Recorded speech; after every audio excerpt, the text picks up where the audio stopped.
fight the greatest battle, you need the greatest warriors.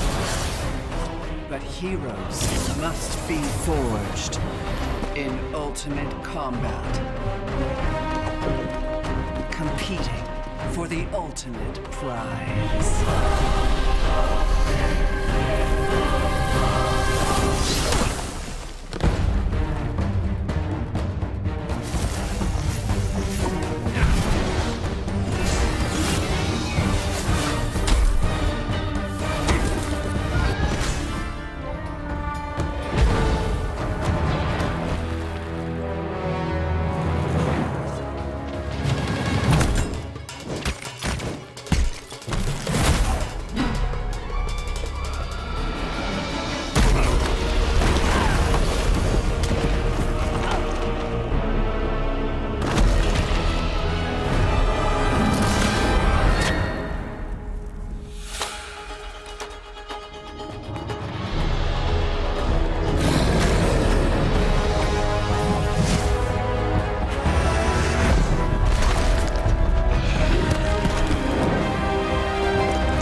Hello and welcome to the ESL Arena of Valor Go4 monthly finals. We're of course talking about the month of December.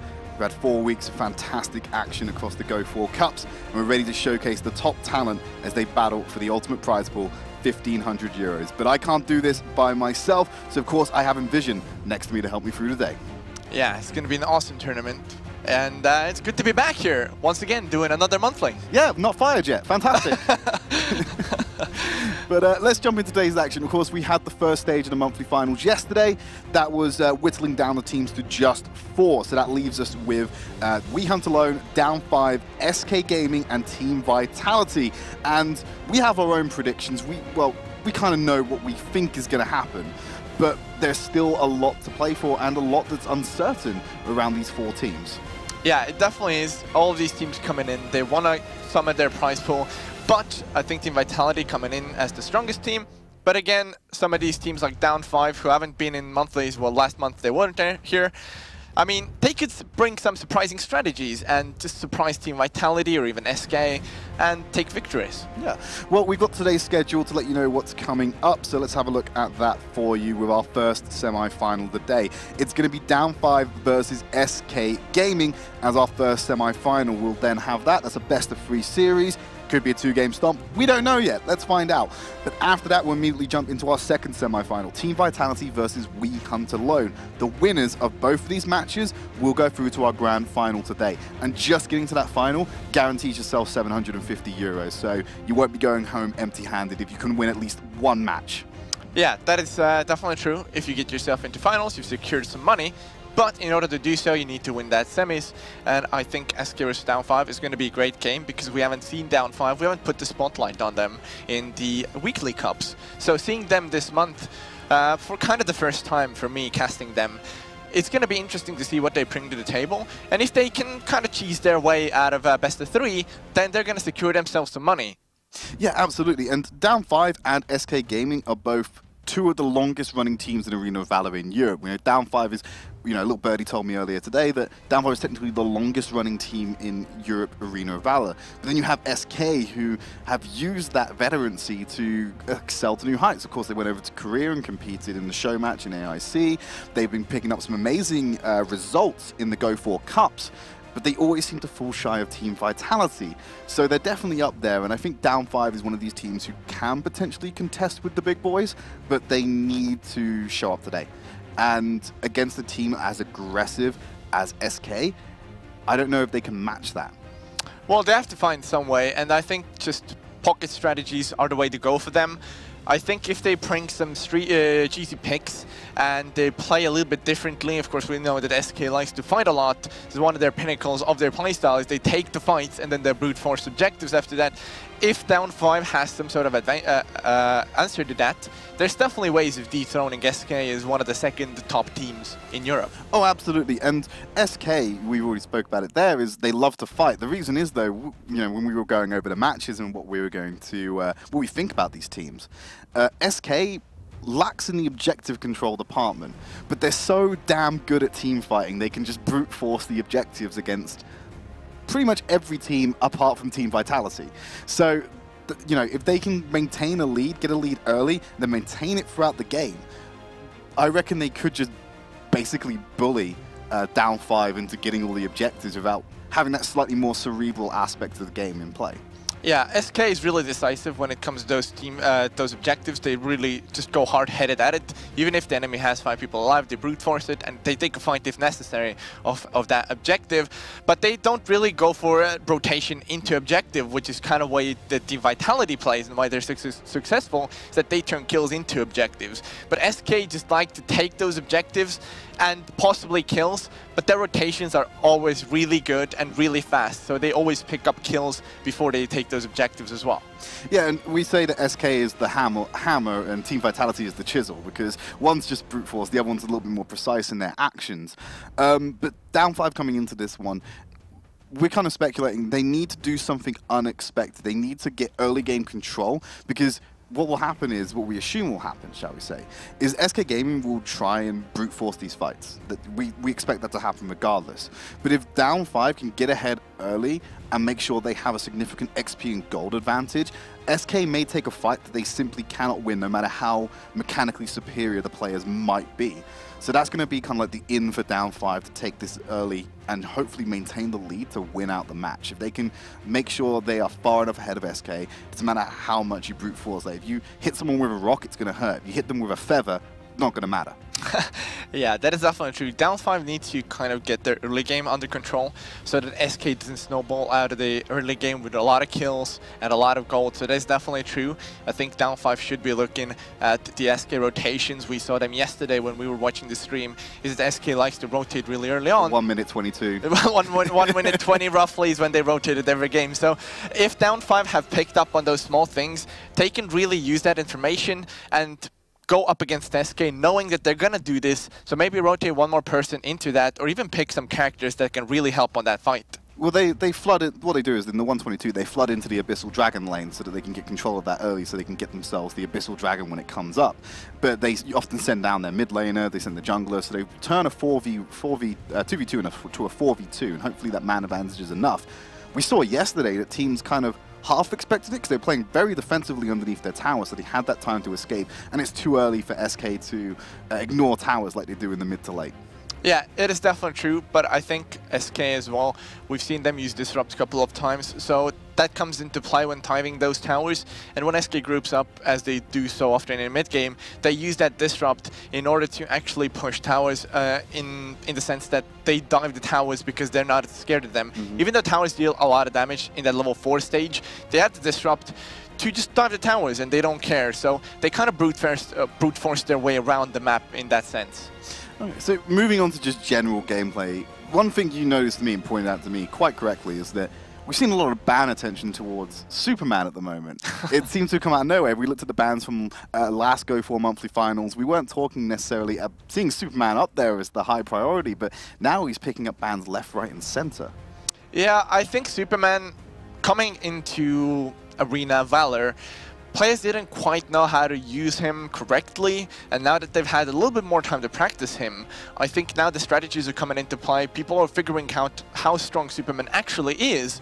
So now he's become one of these first pick, first ban type of heroes. So you would rather remove that, but you still have to consider that there are other characters in the pool that you need to get rid of, like Zephys or Violet. Yeah, we were speculating about, you know, if we got a 2-ban system in Europe, we'll be able to see a little bit more of the power picks taken away. I believe we're just about to jump into pick and bans for our first game. So we'll see if Superman does get that elusive ban and whether he'll get through into the draft. But as you can see, SK Gaming on the blue side, down 5 on the red. Yeah, SK on the left side in that blue team. But we were saying yesterday, at least you pointed out, Pish wasn't playing yesterday. Yes. And this time around, he's actually on SK lineup, so we're going to see SK on their full force. Yeah, Pish has been there for a very long time, and he's one of the critical members of that team. I remember he had some great performances on Lubu early on. I remember he got a lot of Lubu time in early days, but obviously the meta is adapted. We don't see as much Lubu anymore, which is good. It's evolved. That was a Violet first ban on the side of SK, so they've taken Violet off the board. Was it though? I think it was. I think they were hovering it, but they didn't actually ban it. So Zephys is going to be left open here for the first pick. Interesting. So, do they go with the Zephys? Do they? Well, yeah. They're going to go with the Zephys. I mean, do they go with the Zephys? Yeah, I kind of answered their own question, realizing that, yeah, they're going to grab Zephys here. So, first pick lock-in for the side of SK with this Zephys, and they opted not to ban in the first pick. Oh! Okay, so they're just going to give that to down 5. Yeah, it would make sense, a lot of sense for down 5 to now go for Zephys, L'Oreal, because those are both strong characters, and Zephys one of the strongest jungler in the game. We've seen it so many times, even yesterday. Zephys was dominating the jungle, but down 5 though go for the Wonder Woman. In the sense, they know that they... Scratch that, Ryoma. Okay, we have no idea what's going on now. They're completely throwing us for a loop here. So Ryoma, L'Oreal locked in. That, they ran Murad and Tulin yesterday. On the side of SK when Pish wasn't there. They actually gave it over to E, but we believe his name is Vex. They actually let Vex play it, and he had an incredible performance on the Murad, where he was decimating the enemies. I believe he had an incredible KD ratio on that hero in one of the matches yesterday. Yeah, he didn't die once. He went 11, 0, and 4 was the scoreline that he went. It was absolutely insane game. But we see kind of SK going their kind of signature picks. Down 5 now have kind of a weird team composition in the sense that they have Wonder Woman and Ryoma. Both are top laners, at least in my book. And I've seen both characters played in top lane. So it's really weird that the team composition that they have right now, we're going to have to see how they lane. And this is exactly what down 5 need, though. Right, so they're potentially running Batman and Murad, so they're putting one of those in the lane or splitting jungle revenue, maybe. But one of the picks I want to talk about is the King on Ormar. He's played a lot of Ormar, and I believe Ormar is one of the strongest supports right now. He's fantastic to play, and if you've got good manipulation over your second ability to make sure you have that guaranteed stun, you can be absolutely devastating in team fights. Yeah, definitely the not unstoppable swagger. Swagger skill. If you have that 100% stun, then you can go into team fight knowing that you have a really good ratio. But we do see a really weird pick in down 5's lineup again. Puera. This is Puera, yeah. Puera being locked in, so not a support we see a lot of play into the matchup, but a lot of people, obviously Puera, she's got the heals, she's got an attack speed boost as well, she's got a little bit of stun duration in there with her ultimate, so it's a nice hero to pick up, but I don't believe it's the most optimized pick you could take. It is definitely an interesting choice. It brings a lot to the table in terms of the heal, in terms of the attack speed. Even the ultimate is really great to actually force the enemies back. We haven't seen Puera that much. We've seen her a couple of times, and she's had really good success in these tournaments as well. But I don't know how much down 5 have practiced him. But looking at their team composition, they've taken what we're saying here. They need to bring cheese rather than go with just normal playstyle. And they're really taking it. And it's going to be interesting to see how they execute with this team composition because, well, they do need that cheese in order to win SK. Yeah, and I want to see what SK does with this Murad and Batman because they've locked in 2 junglers, so I think Pish had the Murad but kept the Ghost on, so he was able to. He has that mobility boost as his talent. So we're gonna jump into the first game. No, he switched over to the Punish, but Batman's got the Execute, which is an odd choice. So I'm really excited to see what SK are gonna do with this lineup. Pish is the top laner, so him going Execute notifies us that he's gonna be on that solo lane. He's looking for that 1v1 matchup. But on the other hand, we see Jest be on that Ryoma and Wonder Woman as well, both with Punish, which kind of says... Well, they've got triple Punish on the side of down 5. Well, it makes sense on Moran because you want to get that Hunter's Crossbow. Yes. And you want to get that early jungling in like we see Moran do right now. So that makes a lot of sense. But in terms of top laner having Punish, we haven't seen it in a long time. It was run back in the day, but most other top laners are now going Execute. Yeah, so the Execute, it's a Ryoma Batman top lane, which I didn't think I'd be seeing today, but we'll keep a track on how that turns out. Philly Hadouken, he's going to be helping out this jungle clearance for Esper. make sure he comes in there. So they're putting a lot of resources into Morin at this point, I believe. Yeah, if you look at how they lane right now, they have both solo laners, Wonderwoman and Ryoma, on solos. They're running duo inside the jungle. Pera's helping out Morin in jungling. Now, Pera's going to rotate now, but Pera's helping Morin clean that. It was to get that early start, to get him a great start so he's ahead where he needs to be, and that slight little boost that should give him an edge over, say for example, if Vex goes into the enemy jungle, tries to invade, he's going to be a little bit further ahead, so he's not as vulnerable, still pretty vulnerable. Morin into a Murad who's got his ultimate available, slightly different story. Yeah, I think the side of... sorry, down 5 is going aggressive now. SK is going on at it again. Esper is going to be the first blood here. Going down, Pish is going to be running away with that Batman. Low HP, but down 5 are the one taking casualties. 2, 3 down, 4 down. And it's a really great start for SK as they take this first fight. So 2 minutes in, aggressive fight coming out from SK. They clean it 4-0. I believe it was Pish who went incredibly low on Batman, but being able to clean up that fight, it's not going to work out well for down 5. This is the exact opposite of what they needed to do to stay in this game. Giving the early lead to SK Gaming, they're going to be able to start brute forcing things they shouldn't have been able to, and it's going to accelerate the pace of this game. Yeah, this is definitely true. SK is so strong in brute forcing these objectives, and now that we see Abyssal Dragon up, I'm pretty sure SK is going to look for that objective and brute force that out of down 5's hands, because right now they are roughly 2.7 thousand ahead. Here's one of the things to note as well about the Batman Ryoma lane. Batman can leave the lane, use Dark Knight, go into stealth, so that's always going to be playing on just B's mind. If the Batman leaves the lane, he has to tell his team Batman's missing, he could literally be anywhere, and it's going to put so much fear into the enemy team that they're going to have to start playing defensive whenever he leaves the lane. They don't have confirmed vision of him, so that's a nice tactic that could play into the mind games of this. Yeah, it is definitely true. We see actually Pero getting caught out in the jungle. Not the first time, probably won't be the last in this game, but that's Abyssal Dragon going over to the side of SK Gaming. So they pick up that first major objective, the XP, the gold advantage. It's really going to start playing into the snowball that's going on. So Peach did rotate background for that, but he's going to head back to the top lane. I believe they spotted him out with the Seagull there as well, so they know where he is and where he's going. Yeah, that is definitely true, but we saw SK brute force that Abyssal. As we were speaking before game, they like to go onto objective, and if somebody comes in, they just fight them. So SK really showing that they are playing like they're used to playing in these weeklies as well.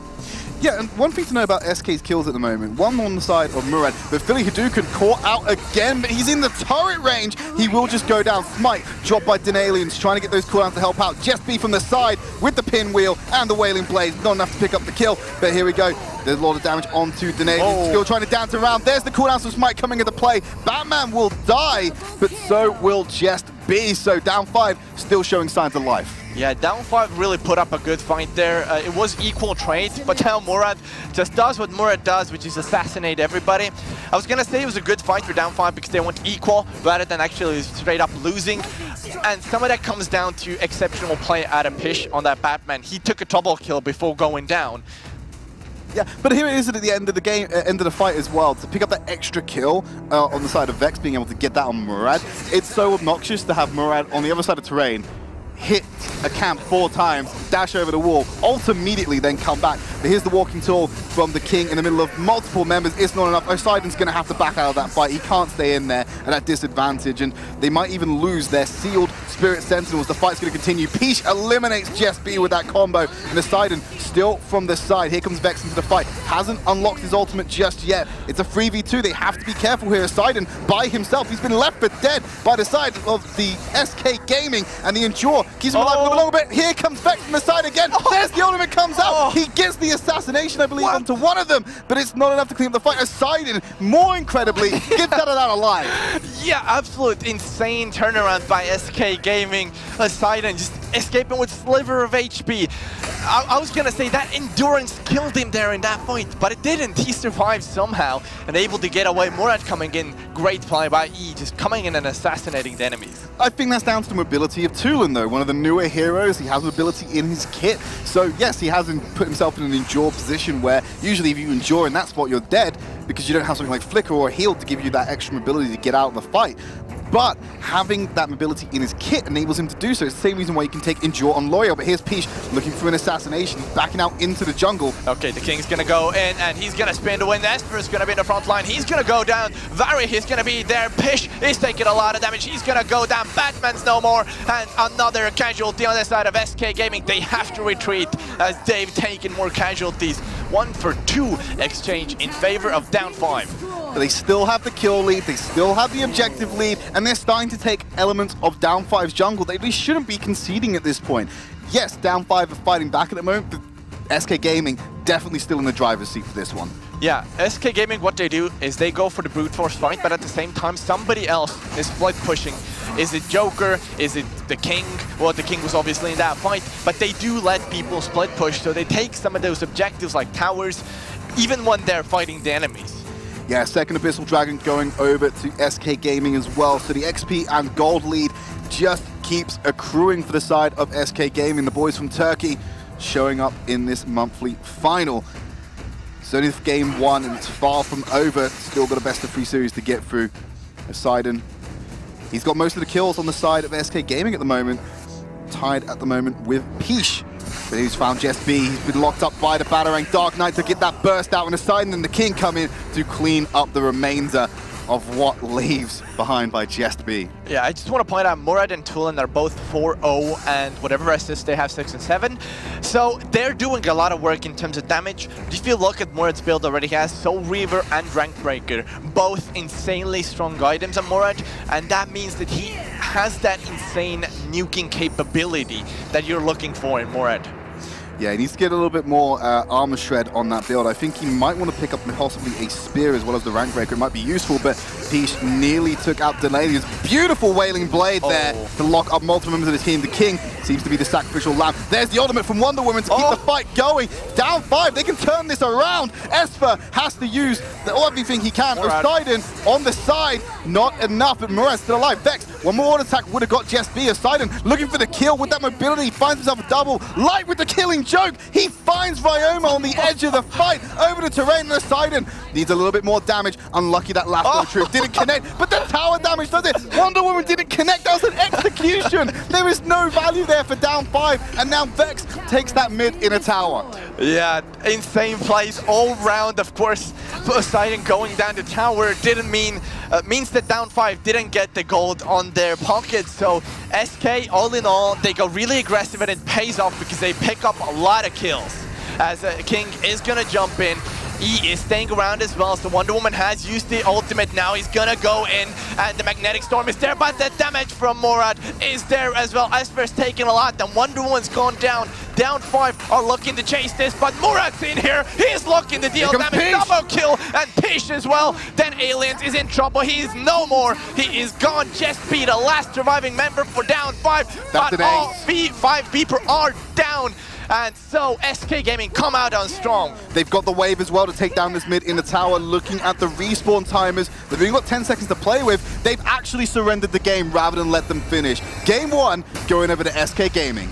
Yeah, really strong game from SK, and we saw the power of Murad and Tulin coming into play here. I was kind of saying to you yesterday that Tulin's one of the stronger characters in that mid lane as of when he released, but you could really see that Tulin's mobility as well as the damage coming into play. He was really toe-to-toe with E, who was playing Murad, and it's hard to say because Murad's mobility is such a huge thing, and his damage as well, but Tulin just staying head-to-head. So carry-wise, I think both of them did an exceptionally good job on SK. I think as well, Peach is one to look at here as well. His Batman performance was absolutely stellar, but just like yesterday, incredible scoreline and picking up the MVT. It's E, maybe called Vex, we'll have to confirm it, but 8, 0, and 10, 14.4 score on that one. So absolutely incredible performance coming out from the jungler of SK.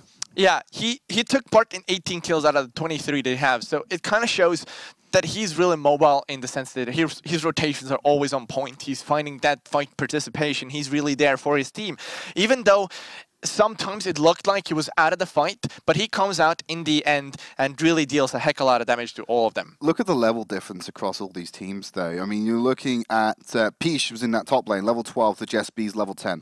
You know, Philly Hadouken, level 9 to the King's level 11. There's like 2-level difference on roughly between these players. That's from all the objectives they were taking, the fact that they were able to survive longer in general on the battlefield, and also the Abyssal Dragons as well. Like, they all played in to these advantages being gained by SK that enabled them to just run over their opponents in team fights. Yeah, that is definitely true. But we were speaking that SK likes to fight a lot.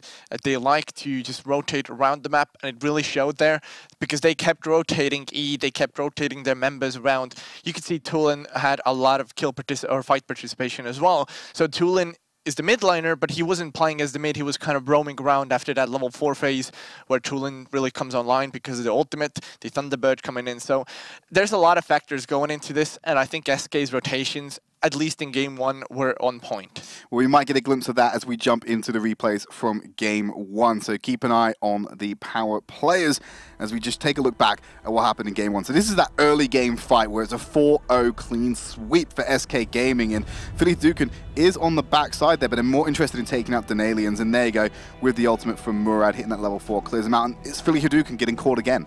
Yeah, Philly didn't have a good game on that Pyrrha. Of course, Pyrrha is one of the supports that is not tanky, that doesn't have mobility in the sense of jumps or dashes. So he has to be extremely careful with his positioning, but he always wants to be in top of the fight as well because Pyrrha's skills mostly emanate from her. So it's definitely one of the things that it's one of the hardest supports to play. Yeah, and here's another team fight in the top side of the map. This is the King biting off more than he can chew. Now moving on to the top side, look at this. Peach comes in from the side, gets that second proc of Dark Knight damage onto Esper, and with the help of Light, just deletes Moran from the map. He gets a little bit caught out here, fighting L'Oreal on top of her smite with those reduced cooldowns. It's obscene. You should not be doing that. And now King, I'll let Marek take it. Pay attention to he came from middle, really far off, and you can see him having a huge impact. Well, he didn't this fight, but usually you can see him now coming in actually, as he takes out a lot of these kills because he came from middle. So watch Light from the side as well. You can probably catch the Jess B kill here. It's been underneath Tulin's picture, but there, Killing Joke straight through there, hits him underneath the tower and secures that extra kill. Yeah, it's one of the powers of Joker is that the Killing Joke's range is so huge the Joker can just snipe off characters from off screen. There's another fight. There you go, fighting on L'Oreal's smite. They still want to chase this one out, but here comes Peach with Murad with the turnaround, and everyone just gets deleted in this fight, and it goes in favor of SK. Yeah, I mean, it kind of shows the power of Murad once again. He comes in, that ultimate comes around, and it's just demolishing everybody. It doesn't matter. Tank, support, carry, everybody's falling when Murad ults. Absolutely, and that's game 1. So we kind of questioned the lack of Zephys in the pick ban phase, but I don't think they needed Zephys. They were incredibly dominant. Maybe down 5 needed Zephys. I'm gonna be quite honest. SK with Murad looked deadly.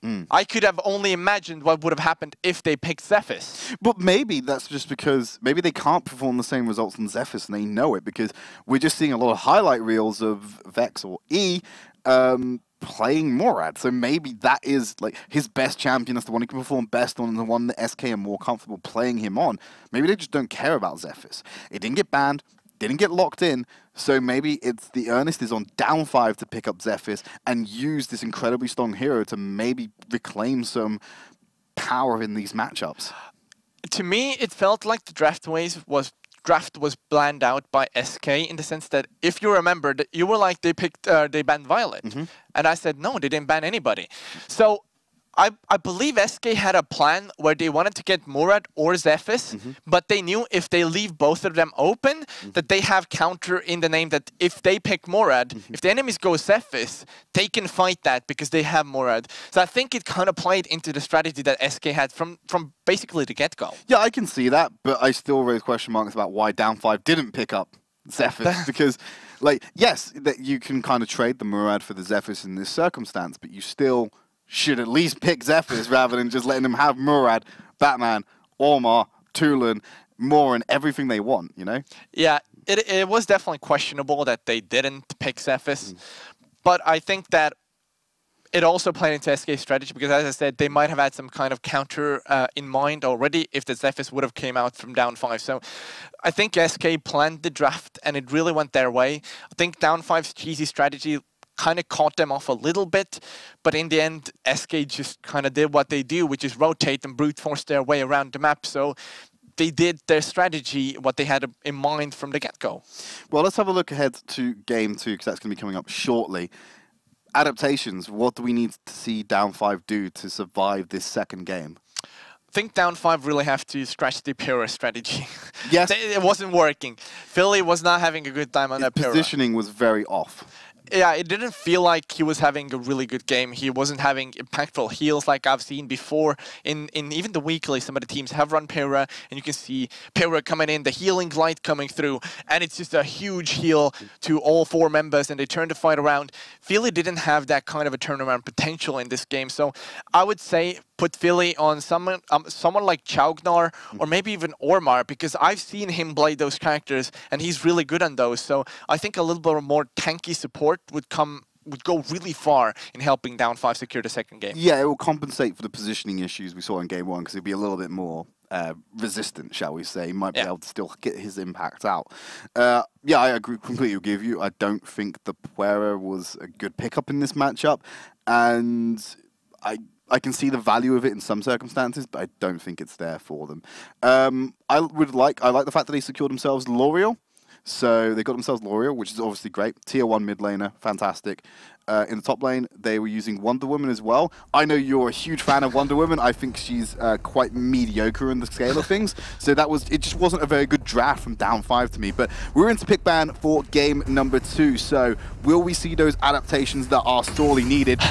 There's one adaptation already, the Morad ban from the side of Down 5. Will we see? Yes, we will. Violet is, of course, the obvious ban here, because Violet was banned first game as well. And Violet is the strongest AD carry on the scene right now. I don't think they'll first pick Zephyrus, though. They'll go for the L'Oreal. Yes, that is true, but that's going to give SK the Zephyrus. But this will be the real test. If they ignore Zephyrus, then we just know that SK just doesn't want to play it. Like The thing that Tolan's still open is the fact that they're going to get really good mid laner and really good jungler if they want to pick that up. But they don't actually prioritize that. They go for Wonder Woman, so I'm here cheering everything on. Yeah, but like you said, let's see Philly Hadouken on Ormar. He manages to get that locked in just because of the way the draft is playing out at the moment. So a tankier support going over to Philly. Just B going back onto this Ryoma. He was 1-6-5, I believe, last game. Wasn't a fantastic performance from him. Yeah, he didn't show up with that Ryoma. We're used to seeing Ryoma really strong mobility-wise and everything. But he didn't have a good game. But this does open up the Zephyrus finally to SK because, well, Down 5 don't pick it. Well, that's a power lock in there for the side of SK. They get themselves the Crest and the Zephyrus. So you want to play aggressive, you want to brute force things, get your Crest ready with that Rage Bar and the Metamorphosis, and you can just do whatever the hell you want at this point. Moran being locked in by Esper, and Aerie. We don't see a lot of her recently, but now being locked in by Rich. Aerie's going to come into play in the sense that, well, if you look at the Down 5 lineup, they don't have hard CC minus that Ormar. So all their other characters will impact Barrage into Magnetic Storm, will stun the hero, but it's only one hero that's going to get stunned. Lori only has slow, so they don't have heavy lockdown, and Aerie's going to help with that. Well, here's the thing as well. They potentially, if the enemy is moved or knocked back into Magnetic Storm, it doesn't have to be Moran that does it to trigger the stun. Doesn't it? It doesn't, no. The actual wording of the ability and the actual way it plays out is if an enemy is knocked into Magnetic Storm, you just assume it's only Moran because he has a knockback in his kit, but there are other ways you can get them into the Magnetic Storm and get that lockup. I don't believe they have anything in the lineup that can do that. I don't think any of those have a knockback. No. So I don't think they'll be able to necessarily pull it off, but the slow is still good at zoning out the fight, slowing down an advance or a retreat if they get the advantage in the fight. So it's still a very useful ability to have. And you can't underestimate the damage. Yeah, obviously. Moran's with the tactical maneuver is what it's called. Well, tactical maneuvers is bread and butter, right? Because his passive plays off with that ability, and so the only thing that restricts you from having that constantly up is mana. So I expect Moran to be picking up loads of blue buffs this game. Yes, Moran does deal a lot of damage, even with that passive, is that every 5th hit, you get double hit, basically. So Moran's kit is really strong in dealing a lot of damage. But they do have to keep in mind that the enemies have a really good team composition themselves, because you look at the amount of stuns that SK has, it's kind of insane. Yeah, you got Wonder Woman, her Lasso of Truth with their over 50% HP. That effectively acts as a stun because you're locked in position while Wonder Woman travels to you. You got the Zephyrus knock-up. You got Crash on the Metamorphosis if you hit him at the end of the wave. Here's the first engagement, though, as it looks like SK Gaming are going for an aggressive invade early on. Yeah, SK is going to take that blue buff. I don't think Rich can do anything about this because he's alone right now. But we can see that down 5 are going to go for counter-invade themselves, so just send Just B so they don't lose out in the jungle. But look at their positioning. They're pathing straight to that Sage Golem buff. They think that's going to happen. They're going to try and fight them here. Just B is the one to pick that up, so they do get the trade back. But this is a very slow start for a lot of members of both teams at the moment because they've missed out on so much just following each other around and going for these aggressive invades. Yeah, that is often true, but they do get the blue buff, so they don't lose as much, so the game is still equal. But yeah, during mid-game and late-game phase, we're going to see those wombo combos come into play from SK. They have Wonder Woman stun, they have Metamorphosis, they have Light who can do a lot of damage and the penetration, as well as the knock-up from E as well. Well, there's dual lane of Ormar and Aerie. It's Peach King and Poseidon. They've all pathed up to the top side of the map. So this is that 120 gank we're talking about, but it's on the top side of the map instead. The side down 5, they're already underneath the towers. There's not much to be done by SK here, but if they can get control of the top side of the map early, it opens up the Spirit Sentinel for them to take quite early on as well. Yeah, that is one of the objectives that teams can focus on, but I would imagine they won't because Abyssal Dragon is the more important of the two and it only spawns 10 seconds later, so it makes no sense to go into Spirit Sentinel now that they've basically nerfed the gold gain on it because you only get 30 out of 70. Yeah, well, there's a nice knock up there with the swagger. Philly Hadouken seems to be caught out. Even the Resistances can't save him this time. Vex finds Ether on their side, and Denalian's gonna have to start using that mobility to get himself to safety. Yeah, SK once again coming through with a great rotation. They find the rotating member that is Philly Hadouken, even though he's on Ormar this time around, has that stun as well as escape. He's not able to get away from 4 members. Yeah, it's unfortunate for him. I think that SK are starting to pick on Philly at this point. They keep trying to like hunt him down in the jungle. Speaking of which, Tulin and Slims, they're playing aggressively at the moment. They've actually gone onto Ryoma, the bottom side of the map, while the rest of SK opts to start off that Spirit Sentinel. They'll possibly rotate back around for that Abyssal Dragon in a minute, I believe. Yeah, they should. As soon as the Spirit Sentinel is done, I would imagine SK rotating their forces into that Abyssal Dragon because they really can't afford to lose it. Now that they've gained a lead, they can't afford to drop it. Yeah, they can't allow the comeback mechanic to come into play for down 5 to let them catch back up if they want to make it easier for them. I'm sure they could still brute force the fights, go aggressive and win them, but they don't want to make it any harder for themselves, right? You just want to make it as easy as possible. Yeah, exactly. You don't want to fight in equal terms. You really want to be ahead and then have a fight that way. Light could be in trouble there. Does get away before the Whirling Blade comes into play. Just be saving it to keep the King off the fight at the moment. They're still dancing around the Abyssal Dragon. I wonder if they're going to be able to commit to it. Yeah, they've already committed to it, and they've taken it once again in all SK manner. They fight everybody that's trying to get there while taking the objective themselves. So it's kind of an SK way of doing it. Team Vitality usually takes the fight before objective, so they have a 100% objective, but SK like to risk it a little bit more. Yeah, and they're given a lot of free time at the moment to Wonder Woman in the top lane as well. It goes back to what you were saying in the previous game. They look for these skirmishes as a 4-man unit, leave one person split pushing to get that advantage elsewhere. In this case, it was Peach on the Wonder Woman, and brought that tower down to about a 3rd HP, so that's a nice little objective for them to knock over when they got some free time in a minute. Yeah, that is definitely true. Avery wasn't able to kind of first this Wonder Woman as we have a fight going on. Philly Hadouken is going to spin to win, and there's 4 members locked down. King is going to run away. Then Aliens is surviving for now. He's dashing back and forth. Pish is the first one to go low. He has to escape. The King is not so lucky. However, Philly is going to fall down aside and jump in over the wall as the Tulin is going to be able to get away. Jespy with a pinwheel, and he's going to find the auto attack onto Wonder Woman. He goes down, and just like that, down 5 with 3 kills. They don't even need the Abyssal Dragon for that comeback mechanic. They just made it themselves. I want to point out the multi-man stun on the Magnetic Storm by Esper to kick things off in that bush. Locked them down, bought them time for down 5 to group up as a 5-man unit, or a multi-man unit, sorry, and contest this with equal numbers. Because if SK Gaming could have hit the go button when they wanted to, they would have already won the fight because they could have burst down a target before the reinforcements could have got there. Fantastic play by Esper. Yeah, that is definitely true. Of course, the King wasn't a huge factor there as well. Had Metamorphosis, I believe we didn't see it actually activated there. No. So he fell even before Metamorphosis went down. So they didn't have that kind of fight impact that Crash usually brings. As we have a Rich on the top lane for now, as that Aerie, he's just kind of fighting it out. Wonder Woman's going to rotate now in an SK manner. They're rotating their forces now because Abyssal Dragon is going to come up in 3 seconds. 1 second, it's already up. you kind of like thought about what you were going to say, and he was like 3 seconds as it went to 1 second. I don't blame you, I would do that as well, but as a spectator, you're just wrong at this point. But here comes another fight. Peach and E leading the charge. That's an incredibly low Jess B trying to get out of the fight, but it's Light who finds the aliens from the side. This is just waiting to be cleaned up by SK Gaming.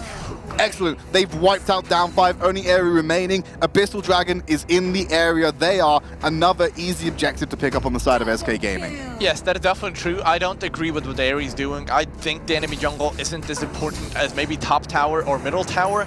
So it is kind of weird to see him go for enemy jungle and prioritize that over some of the objectives that are on the map, because he knew that 5 people were down at the bottom. Yeah, I would agree with you on that one. I think if Rich kind of understood that they were obviously going to take Abyssal Dragon after that fight, they kind of had to, I would be putting pressure on the top tower while they're furthest away they can be from top to buy yourself more time with it. He has pushed the wave into the tower, but King's already there to de-push the wave and reduce the amount of damage taken on that top tower. Yeah, it didn't have the impact that when he would have just rotated top and pushed the lane and went for a tower. That would have definitely had a huge impact. But Pish is going to be caught out here, the Wonder Woman going down.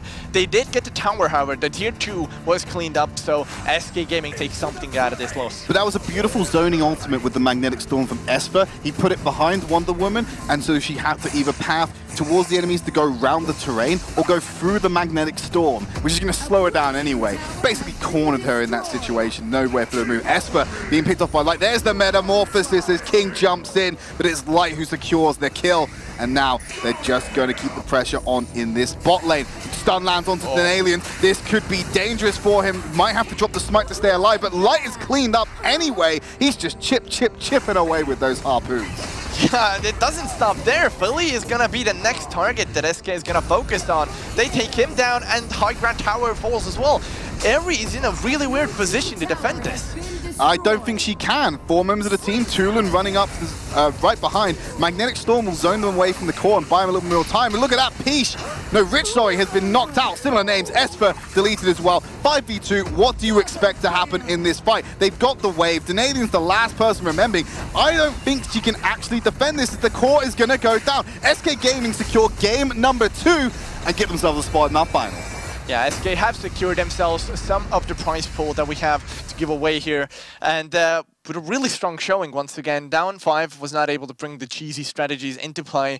They weren't able to dethrone SK as the second top team in Europe, as they've been so strong before. But we do have to consider that SK did a really good job in rotating and map control. Absolutely. I think there were glimmers of hope in down 5. You can see why they're one of the best teams in Europe. They are just not the best team in Europe, unfortunately, this month anyway. That could change next month. We don't know. But you can see why they're strong things. They're set up, especially around Esper. The score is not reflective of how he played in that game. His use of his ultimate to set up team fights, or at least buy some more time, is fantastic. We kept talking about the zoning ultimate, especially onto Peach at the end. I don't think the score is reflective of how well he played that game, but I just want to give a shout out to Esper. I think he was very good on that Moran. Yeah, Moran definitely had a huge impact in that game, but in the end, because the enemies were so far ahead, you look at the levels once again in between these two teams, you can see the experience difference is really huge. And even the money coming into this, you can see SK has a lot more items to work with. So it is definitely one of those things that Esper was fighting an uphill battle as at AD carry. Yeah, and you know, one of the things I want to point out as well is we spoke about it a couple of times. We weren't sure what Rich was doing on that area. There were a couple of times we looked, his team got wiped, we were like, you're going to go and do the enemy jungle. Okay. Yeah. Oh, your team got wiped in bottom lane. You're pushing the mid-inner when they're in your base. Yeah. It's stuff like that that comes across as sloppy, I think. But in that situation, to be honest, there's not much impact he can have if all of his team's dead and there's still 5 members remaining. There's just some slight macro level plays you can do just to try and diminish the loss you're going to get anyway. I think some of it comes down to communication between teammates. If they want to take a fight at the bottom, they should communicate it to Eri if she should be there or not. Because otherwise, usually what you see SK doing is they take a fight and one person is split pushing, right? When Eri was out of the fight, she wasn't split pushing, so it didn't make any sense for her to be out of the fight. So I would have liked to see Rich maybe rotate in for more of the fights if he wasn't going to push, or if his team was going to take the fight, he should have pushed. So when his team lost the fight, they would have still gotten a tower out of it to kind of equal the gold gain. Absolutely. And we're going to take a quick look at Game 2 as we jump into the replays from the match. Hopefully we can point out some of the highlight plays here. So this is this early engagement coming in. Peach finds Philly Hadouken, I believe, in this one. I believe they actually kill him. Yeah, they catch him off guard. Swagger comes out, but it's not enough. There's multiple members, and he's just left to die as Esper gets picked off from the side by Vex as well. Yeah. Very aggressive to go over the terrain to get that one. This is what yes, the magnetic storm. Like, yeah, it really was a huge impact. Well, especially it set up the Swagger from Philly Hadouken to come in and follow up the CC. They had such lockdown in that fight, and that really won them it. It won them the engagement because they were able to set up and fight on their terms. Yeah, I actually want to point out that I was actually wrong. The Metamorphosis was used, but it just didn't have the team fight effect that we were kind of hoping to see. But at this point, SK was already kind of far ahead. They just kind of took more kills and just snowballed out of there. It is like just chipping away at Esper. The Metamorphosis just guarantees that kill for light. If you've got the CC when Slims is that far ahead. And they're trying to fight back on the core, but it's a 5v2. There's not much they can do at this point. So SK, they're just going to clean it up, and of course they take the core and go on to the victory in this. Yeah, that is often true. SK has a really good team coordination, and some of that comes down to them being team for so long. Of course, they were in the Turkish region, which means that they were able to play Arena Valor before all other European teams. So Down 5 have a little bit of catching up to do, even though they've been the longest running team in Europe right now, or one of the longest running. Not the longest running team total, because like you said, Team Vevex, when they were known back then, were playing in Turkey for longer. Yeah, exactly. So Team SK, or Team Vivax, as they were known before, has been a team for longer time. So I think Down 5 showed a really good game, and if they can improve on those small things like rotations or communications, we can really see them in next monthlies, maybe even be one of the top contenders. Okay, so it's goodbye to Down 5, but it's moving on for the side of SK Gaming. They'll be playing in our grand final. We still need to find out who's going to play against them, so we're going to take a quick break. Before we do that, let's have a look at some of the DC superheroes that are available in Arena of Valor.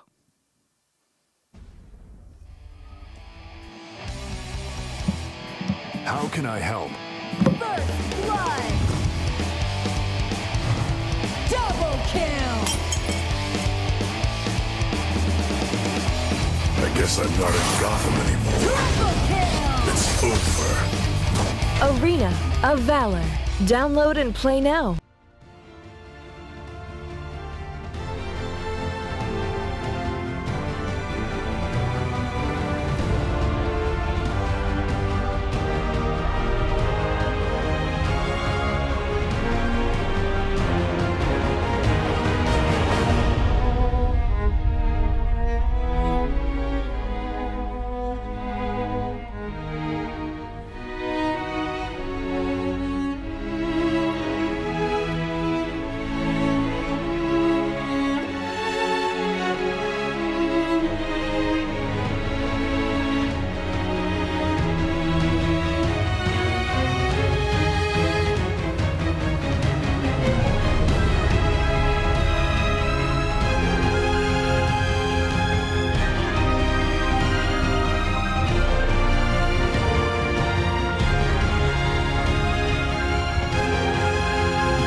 Hello everyone and welcome back to the ESL Arena of Valor Go4 monthly finals. We just saw SK Gaming secure themselves in a spot in the final, and we need to work out who is going to be joining them after this matchup. So, envision Team Vitality versus We Hunt Alone. Talk to me. What are we going to see? Well, if history is any notification, then Team Vitality is the strongest team on the European scene right now. So I would imagine Team Vitality going through. But again, We Hunt Alone, they might have some aces up their sleeves. Yeah, we were talking about We Hunt Alone potentially having some new strategies to bring into. There was some uncertainty about whether their roster has changed recently or not. I don't believe we ever got confirmation of that. But we were talking about how they had to bring out something unexpected to put Vitality off guard.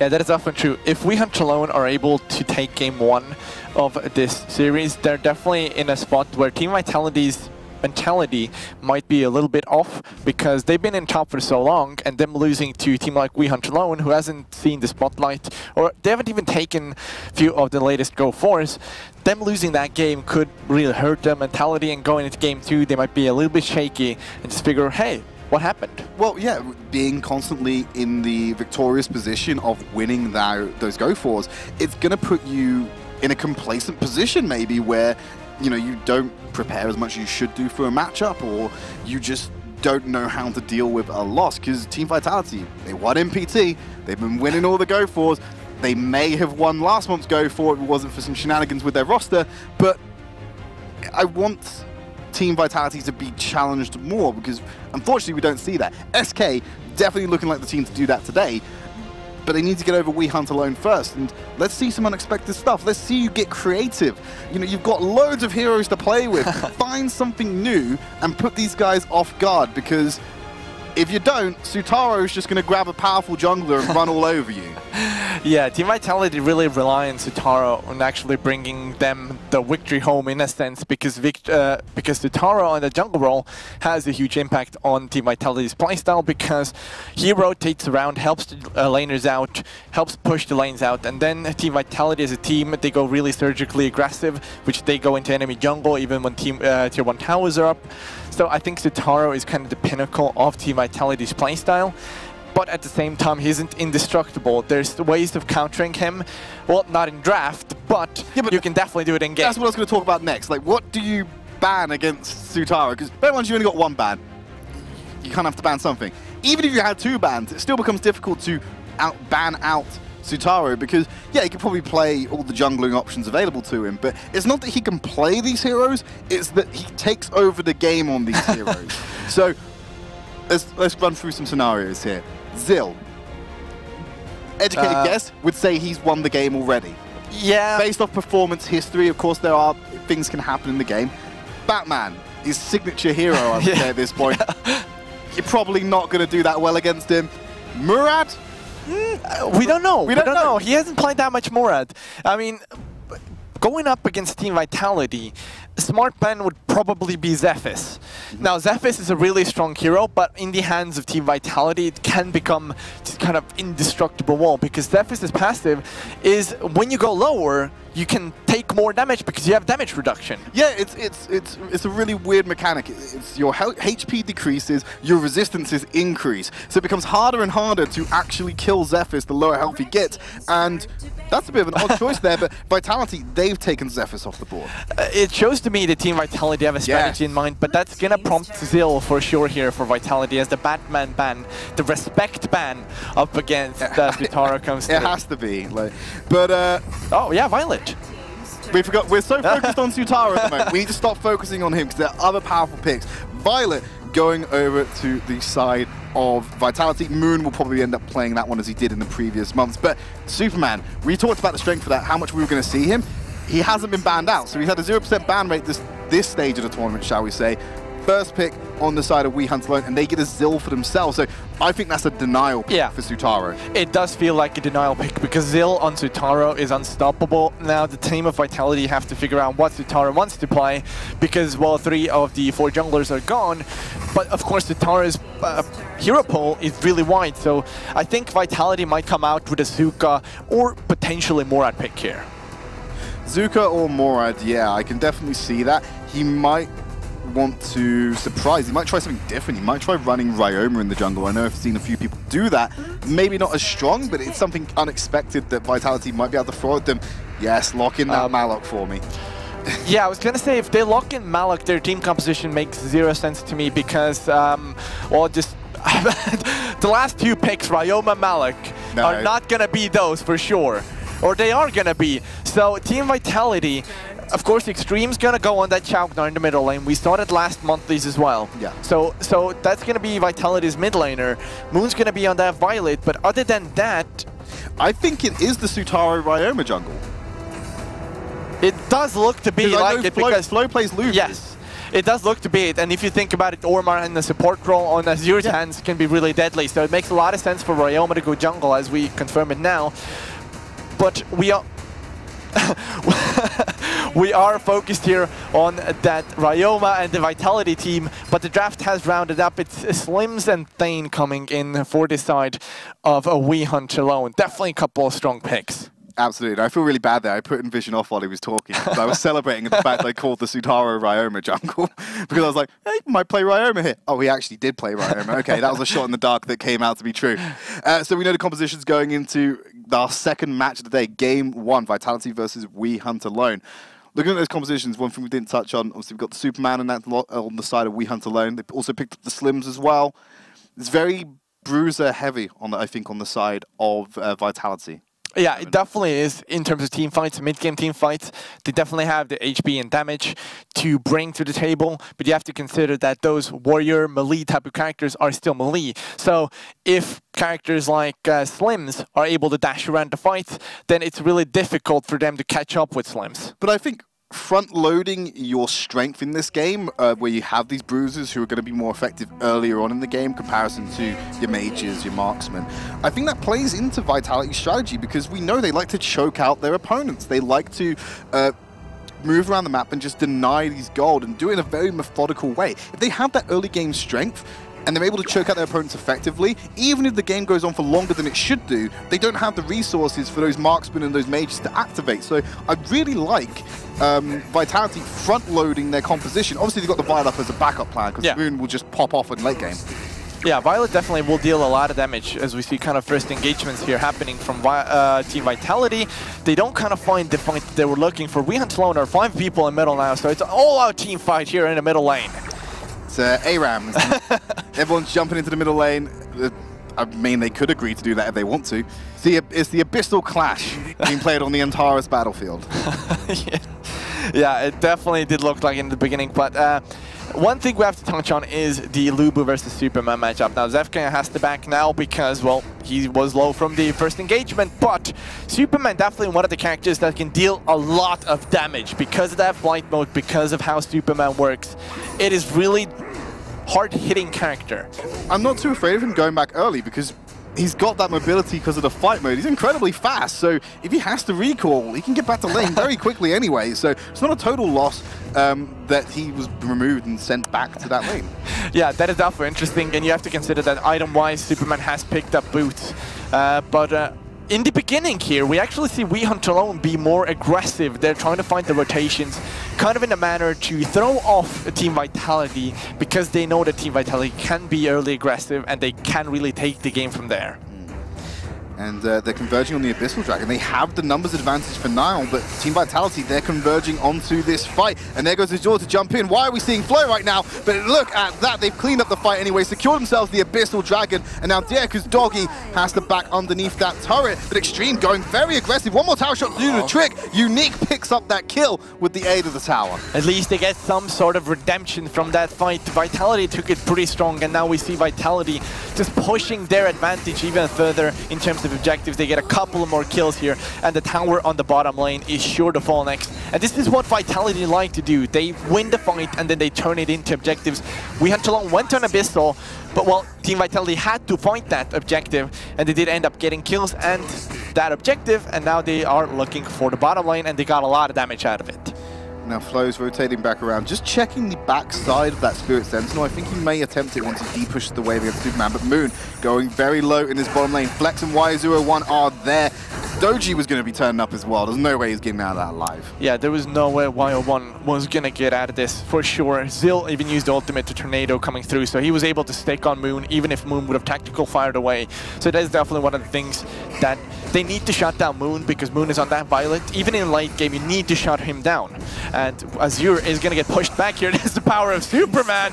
Multiple pushes. It's really annoying to play against, because Superman has so many pushbacks. Once you're caught up in Superman's pushback streak, you can't get out of it. It's so obnoxious to play against. I've been in lane against him, and you can deal with it by yourself, and then all of a sudden he starts going aggressive and pushing you back. It's like, what are you doing? I'm just going to kill you. And then you see like a Zilla or Murad come down from the jungle. You're like, oh, I need to get back to my tower, and you just can't do it. Yeah, you definitely can't. Superman is able to keep you there and push you back away from your tower, and that is one of the key factors in why Superman is such a strong character, is that he has those multiple pushback capabilities. He has the flight and the mobility necessary for a bruiser. Stun coming out from Azure. Not much follow-up at the moment. There's the walking tool. He actually popped the gut punch in there as well to make sure that stun applied, and that frees up the Abyssal Dragon for Vitality. Yeah, Vitality do take the kill and rotate it into objectives. This is exactly what we keep talking about. Team Vitality playstyle is they take the fight and then the objective, as opposed to SK, who goes a little bit more riskier.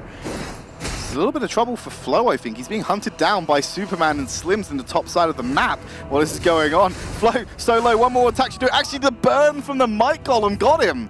Yeah, that is one of the things, interesting things going down there, because, well, Team We Hunt Alone weren't hunting alone. They were doing the dual hunts there, but yeah, they do get the kill, and that is something to go in favor of Team We Hunt Alone, as it does look like jungle aggression is going to come through. Diakoshi is going to be running away. Stem's going to be there in the front line. YO1 is falling lower, but a Shockwave doesn't, Energy Surge doesn't quite connect. Shockwave there to boost up Stem as well, but Zefka has bit off more than he can chew. His front, and he is down as he tanks 3 enemies. Flex going in as well, but there's no way Slims can tank 3 enemies, and so he falls as well. We Hunt Alone lose 2 members. And now this mid-outer tower is game for them to take. They've got the siege, they've got the minion wave underneath the tower. I don't think the siege minion wave has even spawned or caught to that point yet, because it's still early in the game. So they've taken that mid tower. Look at this. Now Sutaro is split pushing, getting that top lane tower. They've opened up the map this early on into the game, and now they can start picking away at the jungle resources that should be We Hunt Alone. They're now going to be deprived of so much golden experience. This is the Vitality choke coming into play. Yeah, it is definitely true. This is how Vitality like to play, and Vitality took the fight 4v5 potentially there again, and this is what we see Vitality do time and time again, is that they leave a Flow up top to push while they take the fight. So even if they lose horribly, 4-for-0 trade in favor of enemies, Flow can still get the tower, so they get a little bit of map control out of it. I think Azure got vision of multiple members of We Hunt Alone in the top side of the map, so they know where they are. They could be looking for an engagement, but they can't do it under the tower. They need to bait We Hunt Alone out of it. Here comes Superman from the side. As Azure's gonna push, Walking Tall's gonna be there, but Azure can't really find the damage. But the We Hunt Alone members are falling lower and lower. Front line, Thane is gonna miss Kling's Glory. Zefka is falling low. There's the damage from Moon as he goes down. Moon's gonna dash for tactical fire. Flow takes out L'Oreal in the back line. YO1 is so low, he can't tank Moon, and he tries to tactical fire. He's gonna be able to clean him up. 4-for-0 exchange in favor of Vitality. Fantastic fight from Team Vitality there. One thing I want to point out though, because it did make me chuckle, Moon just tanked like 4 tower shots for no reason. Like, he was stunned and he could have left. I think he was debating whether to try and brute force that tower, but he had a wave coming in. He could have just backed off and waited to go back into it. But fantastic, look at this. The pedal doesn't come off the gas for Team Vitality. Immediately down to Abyssal Dragon.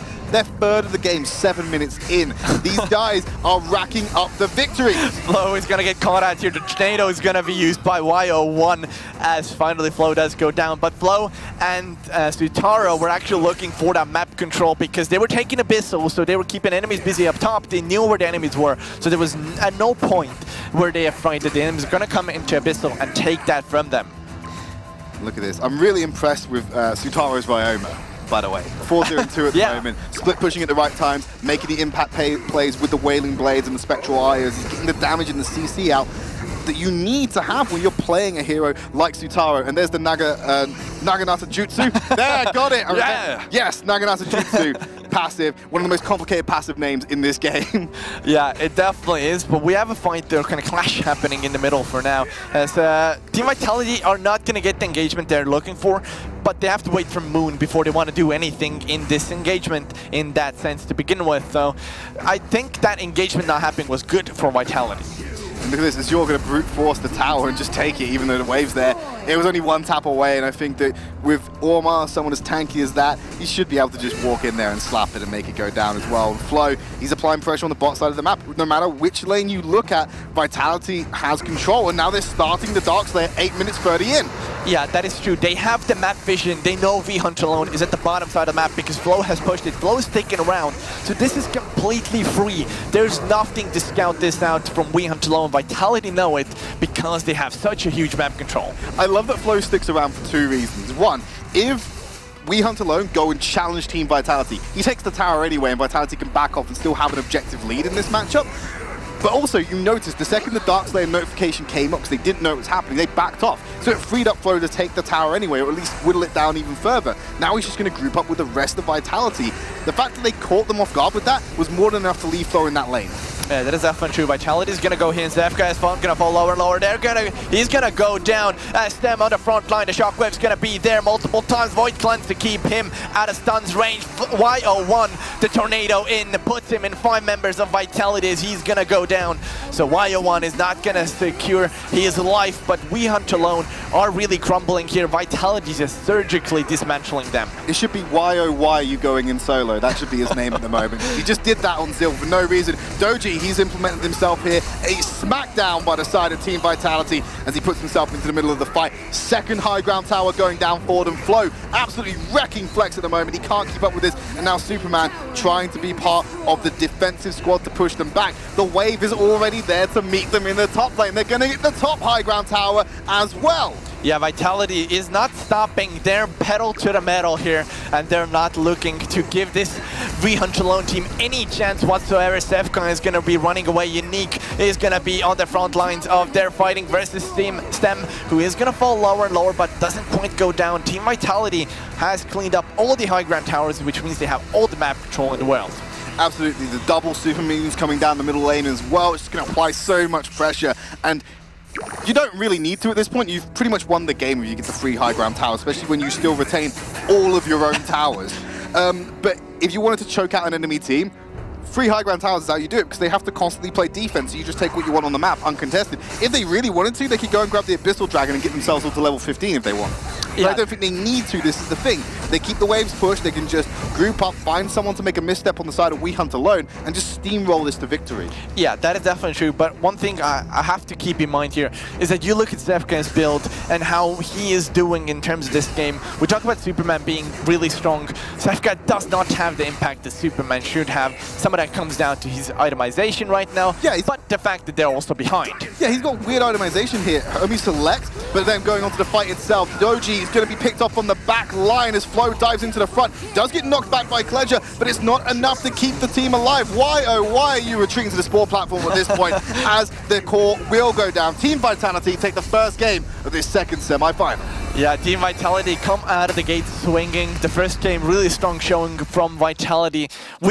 We are so used to seeing them dominate, and this is Team Vitality once again just showing how good they are individually and winning those matchups. Flo, of course, split pushing all the time, as well as 4v5. Team Vitality just somehow take the kills and win those fights. So here's that Superman build we were talking about. Hermes Select, Mail of Pain, Odin's Will. Okay, so you've, first of all armor at this point. Yeah. Haven't really got any magic damage. Not really a problem. I don't think that Extreme was putting out the AP damage we typically see from mid lane Chalknar, because he was in a more supportive roaming role. But we'll have a look at that in the damage charts. Hopefully we can get a look at those in a minute if we click on the details. But the Mail of Pain, yeah, it's going to help you alive, reflect some of that damage. Odin's Will gives you that attack speed and movement speed buff when you get into combat. Yeah, he's all about mobility in this point, mobility and armor. It's a very one-dimensional build path, and to be honest, if you're not staying alive in the fights, the Hermes Select is very ambitious. Yeah, Hermes Select is one of those items that's really good, But since Superman was charging into the fight, it doesn't make sense because Hermes Select works when you're not being hit. When you're out of the battle, you get that movement speed bonus. So it doesn't make sense for him to charge and initiate those fights for the side of Hunt alone as he was. And it just didn't make sense for him to go Hermes Select. But even Diaco is Doji. He was running the Hermes Select as well. They're not doing it for their combat stats. They're doing it because I don't think they know where they needed to be on the map, so they need to have the Hermes Select to make sure they can get there in time. Well, because that's what it's going to help them with. It's the Hermes Select's there for the rotations, right? It's not there for the combat stats, so it helps you get around the map quicker. I think that's what it's there for with these two. But I agree with you. I don't think it's the most efficient pickup on Superman, because he's already incredibly mobile as it is. I think it's a good pick on Superman. I think one of the core items from what we've seen in the competitive play, because if Superman can rack up that flight so fast with Hermes Select, because if you don't hit any minions in lane or you don't get hit by minions, then you can rack up flight basically twice as fast as just having normal boots, right? And it makes a lot of sense. But then Superman has to be that kind of a character who wraps around the fight and comes in from behind, pushing the team to your team, rather than going in from the front and just tanking, pushing them away. In that scenario, it doesn't make any sense because you need to have that tankiness if you're going to charge in from the front. Absolutely, and we're going to take a look at the replays from Game 2 and Game 1, sorry, and we'll see if we can spot any of those things in those clips. So let's have a look and see what peaks are interested. This is the first Abyssal Dragon. I believe it's a one fight. It's Doji. No, he doesn't go down. This is where Extreme gets to turn around onto him because Unique is there on the L'Oreal. Yeah, now they go down though because Vitality doesn't stop the invade there. As you can see now, they go in with that Azure Sutaro combo. They have the mobility and damage necessary to bring down those two characters. This is it, the double knockback from Fletcher. It's so obnoxious. How do you deal with that? Yeah, it's definitely one of the Superman's strong point is that knockback ability. And in the late game, we just didn't see it. In the early game, we saw it, but not in late. Fade away from Flex there with the Sage Golden buff as well with the burn. But here it comes Extreme and Azure in the middle of that fight. Moon off to the side as well. He doesn't get that last hit on Y01. I think Extreme goes here. Moon might be able to get it in a second, but he's having to deal with Superman at the moment. There's the tactical fire to keep him alive. Ah, yes, this is where they burst out Superman while he's trying to retreat under the tower. And Flex, he's still in the middle of the fight. He shouldn't be in that position at that point. If Superman's being chased down and he can't hold his own, why are you going so aggressive? Yeah, his positioning wasn't the best. He got caught out as soon as Superman went down. And I think there was a lot of good fights by Hunt alone, but it just, in the end, Vitality's mobility and the way that they fight really came in handy. But look how easily Sutaro just shredded through L'Oreal. He used his Wailing Blade and Spectral Ire, and L'Oreal was walking away with a quarter of her HP. Yeah, some of that comes down to the level difference in between those two, as well as just the kit that Sutaro has. The damage-wise is really insane, so it is really huge damage coming through if you consider the fact that they're multiple levels behind on Hunt alone. Yeah, it was a 3-level difference between the two heroes on that last clip we saw, where we can actually see their stats. But now this is where they got the Dark Slayer wearing off. But look at this, Flex just gets bursted before the fight even begins. Moon with a tactical fire at the end, I think, finished him off. But now the fight just escalates outside this core, and once you start losing numbers in this desperate situation, it's really hard to come back and put out a solid defense. Yeah, especially if Vitality is charging down the mid lane, charging into your base, knocking on that door. It is definitely difficult if you lose a couple of members to just kind of refocus, say, hey guys, we're not going to go in one by one, because most of these teams panic and they go in one by one, so they have really no effect. So I would say Hunt alone, a little bit maybe miscommunication and a little bit of a panic in that situation where they just kept going in even though they didn't have to. Well, they had to because Vitality was coming knocking on their base, but you can disengage, heal up on base and then come back. Well, let's have a look. So I think we're just about ready to jump into Game 2. So we'll bring you those picks and bans shortly, I hope. And here they are. So now Batman, yep, then just not going to let Sutaro have it. But now we've got to worry about another hero for Sutaro. Maybe not as impactful as his others, but the Ryan was still quite a strong pick for him. Yeah, it definitely was. And now the Violet first pick is definitely going to be led through by Vitality because they need to ban Zephys. Zephys is such a huge character, but this is going to give Vitality in the draft. They're going to get Zill and Superman, so this is going to be one heck of a match. I want to see what Flo does on Superman, because I think he could be very strong on this one. I think if he opts for going a little bit more defensive earlier than more utility-based that we saw Kledger do last game, I think that it might be a little bit more impactful. But the Tulin And the Raz? Yeah, I was watching that as well. It's got me confused because Tool and Raz are both mid laners. Of course, Raz can go into jungle if absolutely necessary, but it makes no sense to pick those two. Essentially, L'Oreal's left open. Why just pick Raz? And once again, Vitality going with their kind of signature heroes here. So this Vitality lineup is looking... Deadly is the wrong word. They're looking indestructible. This draft is obscene. You've just picked up Azure's favorite hero. He's probably one of his most successful heroes as well in the form of Mina. And you picked up Malok, who I think is criminally underused in EU. Yeah, and if you look at the combinations that Team Vitality have, if Mina gets that Dark Dominion onto 4 people, Malok can ult with that shock coming in. It's going to be a 4-man knockup. Then we have pushback from Superman as well as Tornado from Azil. And it's looking so strong for Vitality with that Fennec as well, who has that AoE pop from Thief's Mark. There's actually going to be no retreat from fights. Think about this, all right? So Malok uses shock. First impact is knock-up damage, we all know that part, but it leaves a lingering arena that if you breach that wall, either entering or exiting, you are slowed. So, they win the fight. The team thinks, right, we've got to leave. Malok ults, he knocks them up, slows down their retreat. They then breach that outer ring, they're now slowed. Flo comes around as Superman and knocks them all back in because he's that much faster than all of them. That's a hypothetical situation. I don't know if we'll see exactly that play out on stream, but thinking about these combinations, that's something that comes to mind, that they're not going to be able to retreat that easy from these fights. Yeah, that's definitely true. And if you think about any other team, you would guess, oh, maybe that won't happen. But knowing Team Vitality and how good they are with their combinations, we've seen Mina and Illumia combinations, which is one of the hardest things to pull off. They've pulled it off. So they are the team to look forward to if you want to see those huge wombo combos come through in this fight. I think we can see that Dark Dominion into the shock, like you mentioned. That's probably going to be the most potent one they can pull out. But then you throw in Fennec as well, and you're going to have his, I've completely forgotten the name, his ultimate for it. If you can layer that on top of it, then you're just going to get absolutely shredded, and there's nothing you can do about it. But we're into game now, game 2 of the second semi-final. And not even that, if that Chain Hammer Cyclone lands on enemies, it's going to slow them as well. So not only will you have a slow on exiting Malok's ring, but you will have that Chain Hammer Cyclone that can also slow enemies. So they're running Tulun jungle, because it's on Tulun's on Y01, and he's the team's jungler. Yeah, it does look like. I mean, Tulin can be run anywhere, and since he's such a new character, we don't really know where he kind of fits in terms of meta. We presume it's middle because middle makes a lot of sense. He's a magical character that has a lot of good mid lane capability, but at the same time, he can be run anywhere. Absolutely, and they managed to pick up the Violet, they got Fane as well, so they got a strong duo lane combination if they're running them together.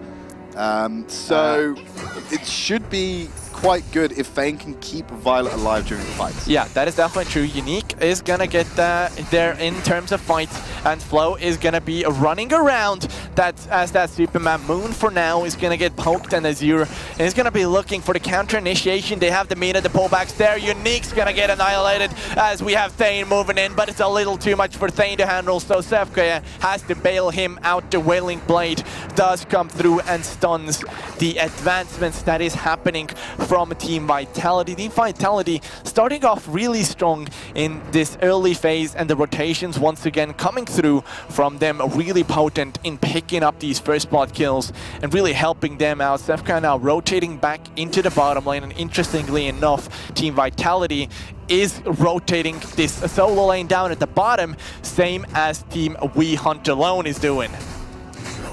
And now looking onto the fight, Unique is going to have to leave the combat areas, so to speak, because they've already fallen behind. Unique, being the mid lane mage at the side of We Hunt Alone, has been forced back and is underleveled in comparison to the rest of his team. Yeah, that is definitely true. So now we have to look at We Hunt Alone. How can they come back into this? And they really have a hard time in front of them because Vitality is such a good with the characters that they've picked already, and they've taken an early lead.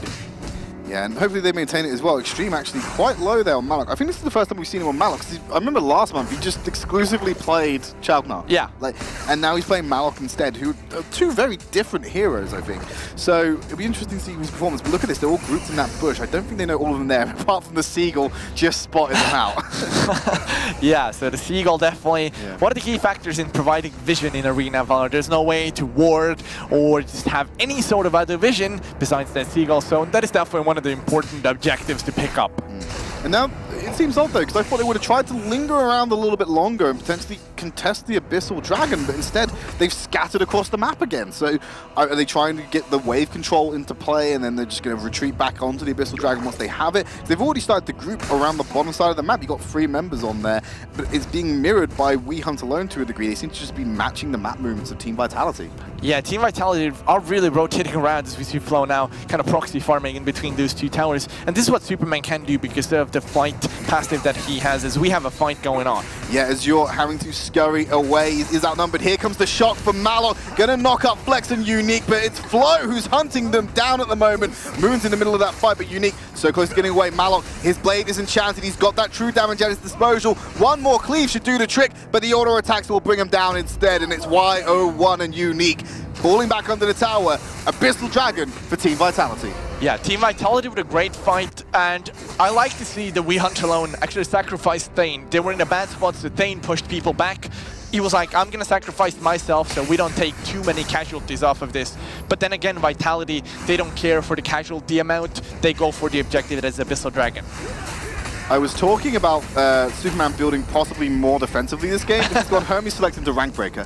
So yeah, he's going very often. But if you're 3-0-0 and you're already in the lead, I don't blame you for doing that, as Unique and Kledger are fighting Moon. Moon might go down here now. Extreme has to try and leave away. I can't see if he has his ultimate available to jump, but can he use that cleave? No sustain available. Unique with the long range attack will get him down, but here comes Still from the side. Karo cleans up 1, looking for the second. He doesn't have the cooldowns to find him, so he's gonna fall down to Y01. We Hunt Alone with a great rotation. Of course, Team Vitality taking an ambitious fight, kind of throwing 1 by 1 their heroes in there. So it didn't make sense for them to fight for that long. But in the end, We Hunt Alone come out on top, and they get this game back at least a little bit from Team Vitality's hands. And there's that super not obnoxious movement speed boost whenever Raz uses an ability to be able to catch up to Azure. And now Doji's here with the lockup, but there's no one else in the area to support him because Unique was more concerned with getting that farm. He is starting to fall behind, as is the rest of We Hunt Alone at this point.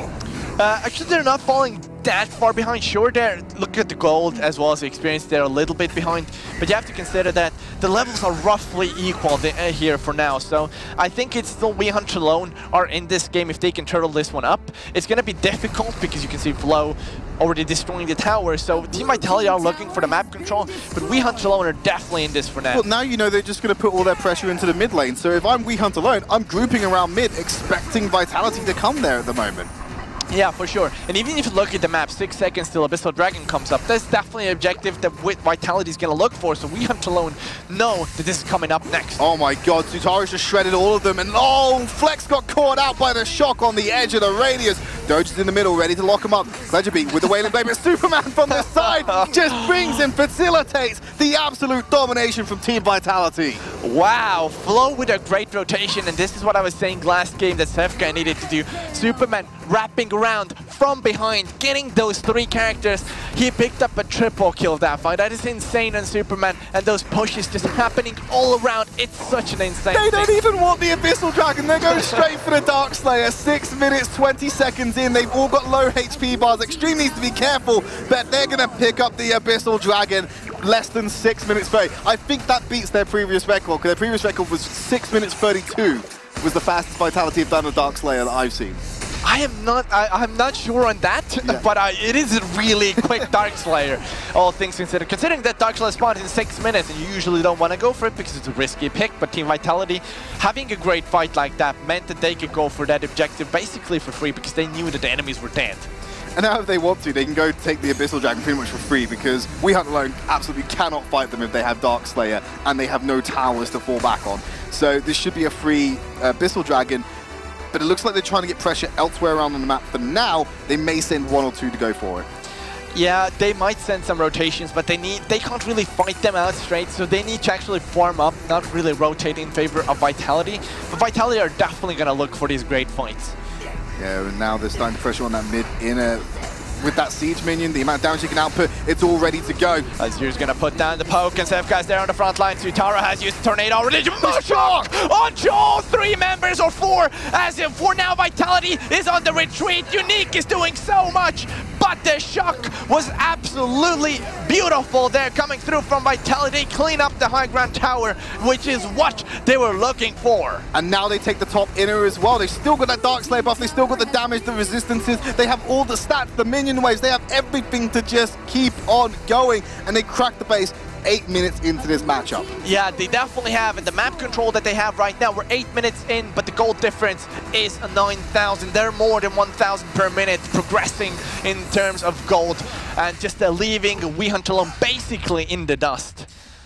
And it's not looking good for WeHunt alone. Still, there is like losing one high ground tower is still very much possible to come back from. Even in a situation like this. But it requires a lot of mistakes, which is very rare from Team Vitality, and it requires a lot of good coordinated team fighting on the side of WeHunt alone, which, as great as a team they are to make it this far, I don't think they can pull out. This is the beginning of the end for WeHunt alone in this tournament. Yeah, it does look more and more like it, so we're going to have to see how Vitality fight, but they're really hard and they're trying to make the mistakes. And Mark is going to shock in for now. Tane is going to jump in and knock up on the 3 Kings. Glory is there, so a little bit casualties onto Vitality, but WeHunt alone have gone down. That's 5 members and an ace for Vitality. They don't lose anybody as they close out this game 2, and they are going into the grand finals. So we are going to have an SK versus Team Vitality final, which we thought would happen, but we also kind of hoped would happen because we're very much adamant that these 2 teams are the 2 best teams in Europe at the moment. We still think Vitality is a little bit better than SK Gaming, but they could clash and our opinions could be changed, as could yours. So I'm excited to see that come up after we have a look at a couple of stats, replays, and of course we'll have a break. But let's jump into the stats. Have a look at this. 802 on Flow, but he's not even the MVP. Yeah, once again, the MVP being Sutara on that Zill. I've mentioned it every game Sutara's picked Zill. That man is a machine on Zill. He is unstoppable. He's just... destruction follows him on that character, and it's great to see somebody so strong on a certain character that you really have to be scared of them when they pick it. So it shows that Sutara is really good, him picking consistent MVPs with that Zill. Yeah, and I was pleasantly surprised by Extreme's Malok as well. I think his shock placements were fantastic in those, especially towards the end of the game. Throwing it over to the other side of WeHunt alone, though, disappointing performance coming out from the duo lane. Violet and Fane really fell off, I feel, a little bit. Unique kills there are very late game loaded, where he picked up a couple of kills under the tower, just using his CC to lock them up with the assist to the tower. But it still had a good performance, I feel. I think Unique had a really good performance, all things considered. The game was really difficult for WeHunt alone to begin with because Vitality was consistently running away with the game, the way they were fighting, the rotations. And the thing is that they were doing a really great job, and Roz was able to just kind of keep them in the game with the damage that Roz had, as well as the assassination power. Yeah, well, let's have a look at the replays from game number 2. And let's have a look at, well, the last set of replays from this series as well. So this is the early game coming in here. I believe this is First Blood going over. Yeah, Flo just diving in there with the heat vision just to make sure they all get taken out. And they're all going to back off, and it's a little bit chaotic for the side of WeHunt alone. But this is your potentially getting called out, which is uncharacteristic, but here comes the shock, the first one of the game. Yeah, that is definitely true. We see Vitality. They are not Vitality. Yeah, they were retreating in the beginning. And then the counter-initiation possibilities that they had in terms of shock, in terms of Superman coming in, it was just too much for the side of WeHunt alone to do anything about. And once that shock landed, it was basically, you saw WeHunt alone scatter around, try to escape to the best of their possibilities. But with the team that Vitality had, it was kind of impossible to do. Yeah, we even spoke about looking at the composition. Retreat is not an option in that composition. So, unfortunately, once you lose momentum, you've lost everything. Another fantastic shock there. Clips flex on the border for Sutara and Moon just to clean up. And then, of course, you immediately enchant your blade. A little bit of lock up there. Gets that final cleave in just to give the extra damage for Flo to pick up that triple kill. And this is the incredibly early Dark Slayer. I mean, that was 6 minutes 23. We cut to that, and they'd already taken down to a core HP. They must have started that shortly after it spawned. Yeah, they had to start. And this is a great ultimate coming in from Malak. It actually clipped all Go4 characters that were in and around tower. But here's Unique's turnaround. You see he gets the lock up underneath that tower. He has damage of his own, but when there's no minion wave soaking up the tower aggro, you leave yourself open for that 6th man, shall we say. And I think Unique used that very cleverly in that last fight. Yeah, I think Unique was dealing a good amount of damage considering the fact that they were really behind. So him picking up the double kill in that fight was better than what he could have hoped for because they've already lost the fight. Unique was the last man standing. Yeah, it was a bittersweet double kill. You know, you're always going to have that taste in your mouth after something like that. But that was game number 2 of our second semi-final. Team Vitality are going up against SK Gaming in our grand final. Envision, I know what you want to say when I ask you this question, but let's try and explain it rather than just saying it. Who's going to win the final? I'm going to say Team Vitality is going to take the final, and that's because Team Vitality's playstyle kind of overshadows what SK like to do. What SK like to do is they fight and then they take objectives. Team Vitality, on the other hand, they really want to take the early objectives and then take the fights. So I think Team Vitality rotates a little bit quicker because they want to get the kills before objectives, as opposed to SK, who are going to straight go for the objective and hope for the best. And get the kills during the objective. Yeah. It's the hammer and the chisel. We're going to jump to a quick break, but when we come back, we will bring you that grand final. But first, here's a look at Joker. Yoo-hoo! Daddy's home! Ooh!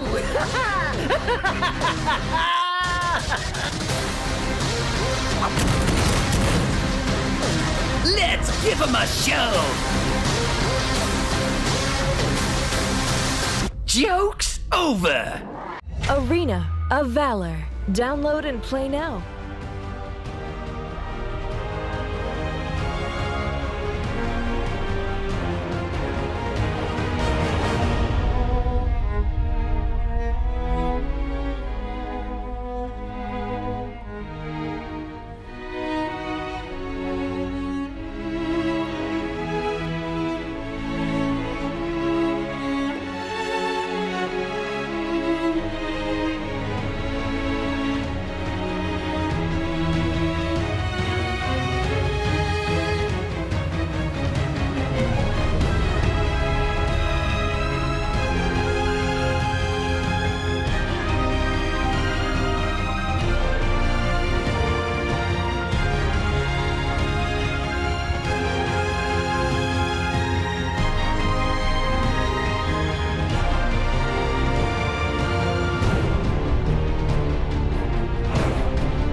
welcome back to the ESL Arena of Valor Go4 monthly finals. We're, of course, talking about the month of December. We've whittled down all the best teams that have been competing in the Go4s down to just 2. SK Gaming, Team Vitality, they're about to kick it off in a best-of-5 grand final. And they've been both playing fantastically today in Vision. Yeah, they definitely have both coming up, showing their A-game, really showing their strengths in both of their respective matches. That we're going to have to see who can play better because, well, they're going head-to-head in finals and everything to play for. Well, let's have a look at their journey so far. We'll put up the bracket for you to take a look at. So, both of them 2-0ing their opponents, both down 5 and We Hunt Alone fell short. So, of course, they're going to go ahead and progress onto that next stage, Team Vitality versus SK, which is where we are at right now. Yeah. Potentially 5 games. Some may argue it will be 3, but we could potentially have 5 games in this series. Yeah, that's definitely true. Best of 5. Now, both teams can adapt in terms of strategies to what the other players or other teams are doing. So it brings a lot of strategical minds into this best of 5. It's the fact that you have that 5 games, so potentially 3 games to fix, potentially 2 games to change something up, so 3rd game being the match point already. Instead of that best of 3 where you only have 1 game to check what the enemy is doing and then try to adapt. Well, I want to point out something that I've seen in the chat in the break. People were talking about how good Vex is playing at the moment this week. Jungler for SK. Who's the best player on Team Vitality, do we keep saying? Sutaro, the jungler. So there's a little bit of a debate going on whether Vex is better than Sutaro. They both have apparently deep hero pools, which is great. So I think that trying to target ban the junglers is a little bit fruitless. I feel as though you can take out the really strong picks. Like, I think that you will need to remove Batman. I think taking out either Batman or potentially Zill, one of those two away from Sutaro will play to the advantage of SK, but I feel as though you'll never truly be able to ban out either of these junglers. I even go as far as to say maybe leave everything open and just ban whatever other characters, midliners or AD carries. So Violet is definitely one that comes into mind. Superman is there always as a ban, so you definitely have to consider and look at the draft and say, well, banning Sutaro out will not work. He has way too big of a hero pool, so maybe focus on somebody else. It's the same with Vex as well, so I agree with you. Focus on the other picks, and we just saw what Flo could do with Superman. And it was pretty impressive into the early to mid game. I mean, late game he was still able to output the damage and do what he wants to, but his use of the kit that he had at his disposal, very prominent in the early game, especially in those jungle fights we saw when they were being aggressive in the enemy jungle. So Superman could be a strong pick for Flo. I think it's worth considering for that ban, but of course you've got the staples like your Zephyrs, like your Violet that need to be taken away. Moon's Violet is consistent. That's the thing about it. Like, he will occasionally pop off, but for the most part, I don't think I've ever seen Moon underperform on that hero. Yeah, that is definitely true. Even though Moon has, I believe, died a couple of times in the early games in his games, he still doesn't kind of fall behind because he is really good at farming, and once he gets that farm going, his team is able to support him, and Sutaro's playstyle coming into play is able to keep Vitality in that fighting shape. So Moon has time to farm up and then really come back into the game, that mid to late game phase. Early on, I really liked SK's first game where they took Batman and Murad, they put Batman in the lane. I think that they were able to use those, not so much in the laning phase, but when it came around to the mid to late game skirmishes, using the assassination power from those 2 heroes was a big factor in their victory, I feel, in their first game. I think that rather than ban Batman, if you're on blue side, try taking it. Give it to Peach again, potentially. I know that would leave some other options up, but if you can take Peach away, and you can also get Murad, and then ban out junglers, you might actually be able to starve Sutaro because you're looking at taking those junglers and putting them in the lane instead. There's something to consider. I mean, it's probably not the most efficient way, but I think that Batman could still be picked on the side of SK and let Peach just run in the top lane again. Yeah, that is definitely true. SK has some options here, but you have to look at what Vitality has been playing throughout today. And they've played 4 melee, 1 range character compositions throughout the day. And those 4 characters, the melee characters, are always warriors, kind of tankier characters. So I think that Vitality has changed their strategy from the NPT and coming into this and last week as well. They've changed their strategy around in the sense that they are picking more of these warrior characters. Yeah, well, we've enough with the speculation. We're about to jump into pick ban for game number 1 of our best of 5 grand final, and it's SK to ban first.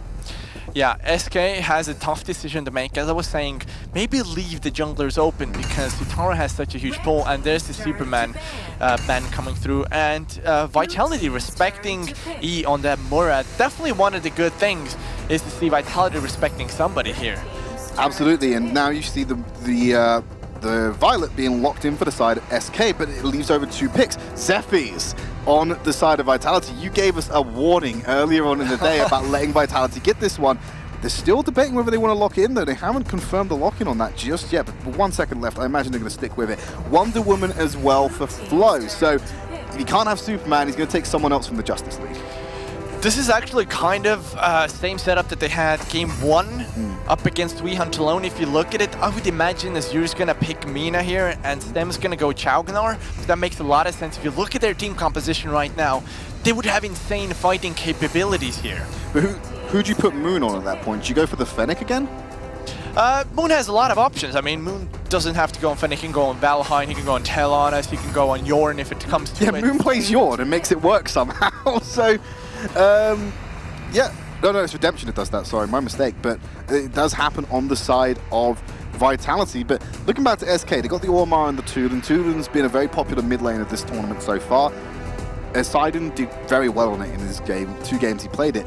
But the Kilgraph is surprising on the side of SK. The Malok, not so much. The Malok-Ormar combination comes into play now for SK. How well they're able to lock down the enemy team in those jungle engagements. So I think SK's team composition is really strong, and it does make a lot of sense from what they've picked. And if there is somebody that is able to shut down Vitality's team composition right now, I'm looking at this SK lineup, and it's still really, really strong because of that Violet, because of the Malok-Ormar combination. Absolutely. I have question marks about the strength of Kilgraph, just in general, but Light could make it work. I have no doubts in that. He could definitely find a way to make it work. Oh, Ben Rapana. Light does go on that Kilgraph, and Kilgraph is one of the characters that we haven't seen in competitive play a lot. So it's going to come into play in the terms of the cheesy strategies aspect. Will SK be able to win the first game, because that might throw off Team Vitality off of their game? So I think that Kilgraph can still have a really huge impact, because Kilgraph kit in general is really strong because you get a lot of lifesteal out of that, as well as the attack speed that Kilgraph has. He's one of the better bruisers in mid to late game. Oh yeah, but you've also got another sustain hero-based hero, because you've got Malok there as well. So you've got double sustain at the moment. What do you need to counter that? You need hard CC. What do you have on the side of Vitality? Mina, pull. You have the Dark Dominion. You have Wonder Woman. Wonder Woman's ultimate. What else do you have? Zephyr's knock-up as well. You've got plenty of hard CC options in that kit to be able to shut down the sustain-based tanks like Light may produce in the later game. That is definitely true. But if you look at these 2 teams, on the side of SK, all of their characters have some sort of mobility, a jump, a dash, anything of that sort. And if you look at Vitality, they don't have too much of that, but they have a really good amount of CC to lock those characters down. So on Vitality's side, it comes down to not stacking CC, but chaining it. Look at that, Zero. He's just standing in the bush, he's trying to get vision. He knows where Light is, so now he's just passing that information on to his team. He's gone to the bottom side. He's going to be in that lane with Extreme at the moment. Did take the pull first, so he does have that available to try and catch someone off guard if they miss position. I believe this is always what Azure starts with, because that pull comes into play at level 1 fights, or even pulling somebody over the wall. Oh yeah, we see it all the time in that mid lane push. Yeah. He does it all the time. Yeah, so that is definitely one of the things to keep in mind here, but it does look like lanes are shaping up. It does look like Light is going into bottom. SK keeping Violet in the jungle. Yeah, you can definitely funnel her far more resources in the jungle than you can in the lane. If you just keep her safe and protect her from invades, then you can definitely get your marksman in a very strong position much earlier in the game. But there's that enchanted cleave coming out from Peace, the true damage, the sustain. Soul Eater with the shield. Look at how much it just shreds through. And the shield it works on the minion wave as well, so there's no comeback mechanic for Wonder Woman to fight back. Yeah, that is definitely true. Vitality is looking for a pickoff now. SK going a little bit too deep here, so they pay with their Life King, first one to fall in this game. But a really good effort there by SK. They are able to push back the members of Vitality and possibly take a little bit of control, because that is the Spirit Sentinel now. That is the objective that the SK is going to be able to claim. But look at this, you can see that Extreme was just double checking that Abyssal Dragon, make sure they didn't rotate down with the numbers, and now they're all converging around to it. I believe that Sutaro has just started it, and now the rest of the lineup is getting into place to carry on. Now here comes SK from the side. They know what's happening. Light's already been forced out. Abyssal Dragon secured by Team Vitality. Here comes Peace. He's already started shredding through Azure. Meanwhile, they're being chased into the bottom lane. Look at that ultimate from Moon to separate the fight and stop the chase. Fantastic use of the CC available to them. Abyssal Dragon going over to Team Vitality. Yeah, Team Vitality, this was the objective they were looking for, even though they didn't have the kill advantage. The fact that they just fought up top in the jungle, they knew where the enemies were, and also the pop-up notification that, hey, enemies have killed Spirit Sentinel, gave them notice that, hey, we have a little bit of time, let's do this to Abyssal Dragon, we kind of know where they are, and just getting that with sliver of time left before Team SK came in and tried to fight them. Now they're just tracing down Azure at the moment. There's the Dark Dominion to lock them up. We'll look at the ultimate from Phoenix. Gonna shred him. Azure could be going down here as well. One more tap will do the trick with Sutaro from their side with a knock-up. Keeps him well away from his ally and picks up the kill for Moon. Yeah, good use of that ultimate from Zephys. We talk about Zephys being strong, and this is one of the factors of it. You can help your teammates escape. Zephys ultimate can be used aggressively as well as defensively. You can disengage off of the fight with that ultimate as well. So Zephys really showing us, or Sutaro showing us, how good Zephys is. And one thing to note, both the kills at the moment, they've split up on the side of Vitality, but the person who's died twice is the king on this Ormar. He's the one who's feeding those kills at the moment. Feeding, I'm using with air quotes, it's only 2 kills at this point. But they seem to just be picking off the king at the moment, and I think it's because he's putting himself in these aggressive positions to either secure kills, but also to make sure that he's the one who dies, not his damage dealers. Yeah, that is definitely true. King in a little bit of trouble once again going down. Here's the third death for him. Pish is going to be there on the front line, on in everybody, but Vitality don't care. They burst him down. Asiden is the next target to be focused. Them getting him down with just a last speck of energy surge, claiming that kill, so they take 3 for nothing exchange. That's such an anticlimactic way to die as well, dying to the energy wave, because you just see it coming really slow. And I'm never quite sure of the range of it, just because it always seems to catch me off guard. So you're just walking away and you just see this slow moving, oh, I'm dead, aren't I? And bang, you fall over. That's second Abyssal Dragon going over to Team Vitality though. So yet again, maintaining that control. They're on track to get those 3 Abyssal Dragons in 7 minutes again. Yeah, that is definitely true. And Vitality control in terms of map, they have a lot of it. If you see how Vitality is rotating, once again, Zephys is already rotating towards bottom, where a kind of a fight is happening. Yeah, here comes Ormar. Can't get the CC down because, well, there is the call of the void for him to get out of that fight. Yeah, and escaping that was a huge deal because Vitality did get away, meaning that SK just used 4 of their 5 people to rotate there and try to get that kill. But I don't think the Team Vitality did too much with that time, though. I think that they were still very much just farming up, which is very valuable time, but they weren't doing anything around the map. Azure just getting some vision again from that brush, and here comes the Seagull, spots out Light and the King in the bottom side of the map. Fortunately, Tulin and Violet are leaving that bottom side, so they won't get spotted by the Seagull, but that is as telling as if they were to be spotted, because you know, we're on the top side, aren't they? Yeah, that is definitely true. So SK now are looking to possibly fight Team Vitality, who are now invading their jungle. This is what Vitality do. They don't care if tier 1 towers are up, they're going to come into your jungle and take those fights with you. But they secured both Seagulls, they have the precedent to do so. Yeah, that is definitely true. So SK now, they're looking for a pick-off. They can't quite find it because Vitality is pretty mobile themselves. The ultimate by Wonder Woman's there. Pish gonna be on the front lines, but they are forced to back. They're not taking the fight. Jump is gonna be used, but it's not gonna land onto anybody. Vitality is looking to take the fight now. Sutaro jumps, but doesn't connect onto anybody. Azure with the Dark Dominion onto the King. But meanwhile, Asiden has gone down to SK. Only has 1 damage dealer. That is E on that Violet, and he's running away in fear. Pish is gonna fall down as well. That's 3 kills for the side of Team Vitality. Yeah, so Vex was late to the fight on that one, on that Violet, so that's one of the reasons they lost it. But Peach, he pulled the trigger very early on that. He was like, right, I'm going to use this aggressive ultimate. I'm going to use this as a zoning tool, not as a damage one. I'm going to stop them from retreating to safety, and forces the fight out of Team Vitality. But you're forcing a fight when you don't have the strength to do so. This is also leading to a very early Dark Slayer for Team Vitality. Once again, this is feeling like deja vu. Deja vu from last game where we just witnessed Vitality once again. Before 7 minutes, they take a Dark Slayer. This is deadly in terms of giving them the edge over their opposition in this game. And now they're going to be able to brute force the objectives. They're going to be able to not do the choke, do the brute force that SK likes to do. And here comes Light playing aggressively. I think SK actually want to fight them on this one. I'm not so sure about that move. Even with the numbers advantage, they've got the tools to back out of that one safely.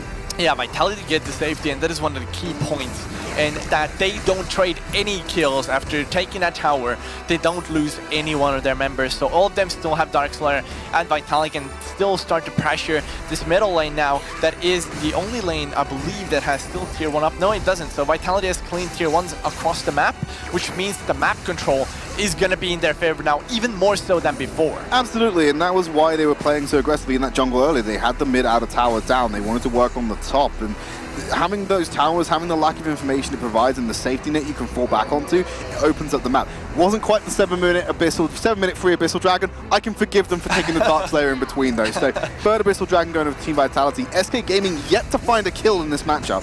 Yeah, SK is really being starved out here. The Wonder Woman ultimate does come through as Tower's gonna be there. King's gonna fall now, and he's the sole casualty of this Warpish. Is gonna be the front line, but Stem's coming in from the side. Seems like Light's not gonna have a good time as he's being forced to run away. The shock is gonna be used to disengage this one, and SK defend their high ground for now.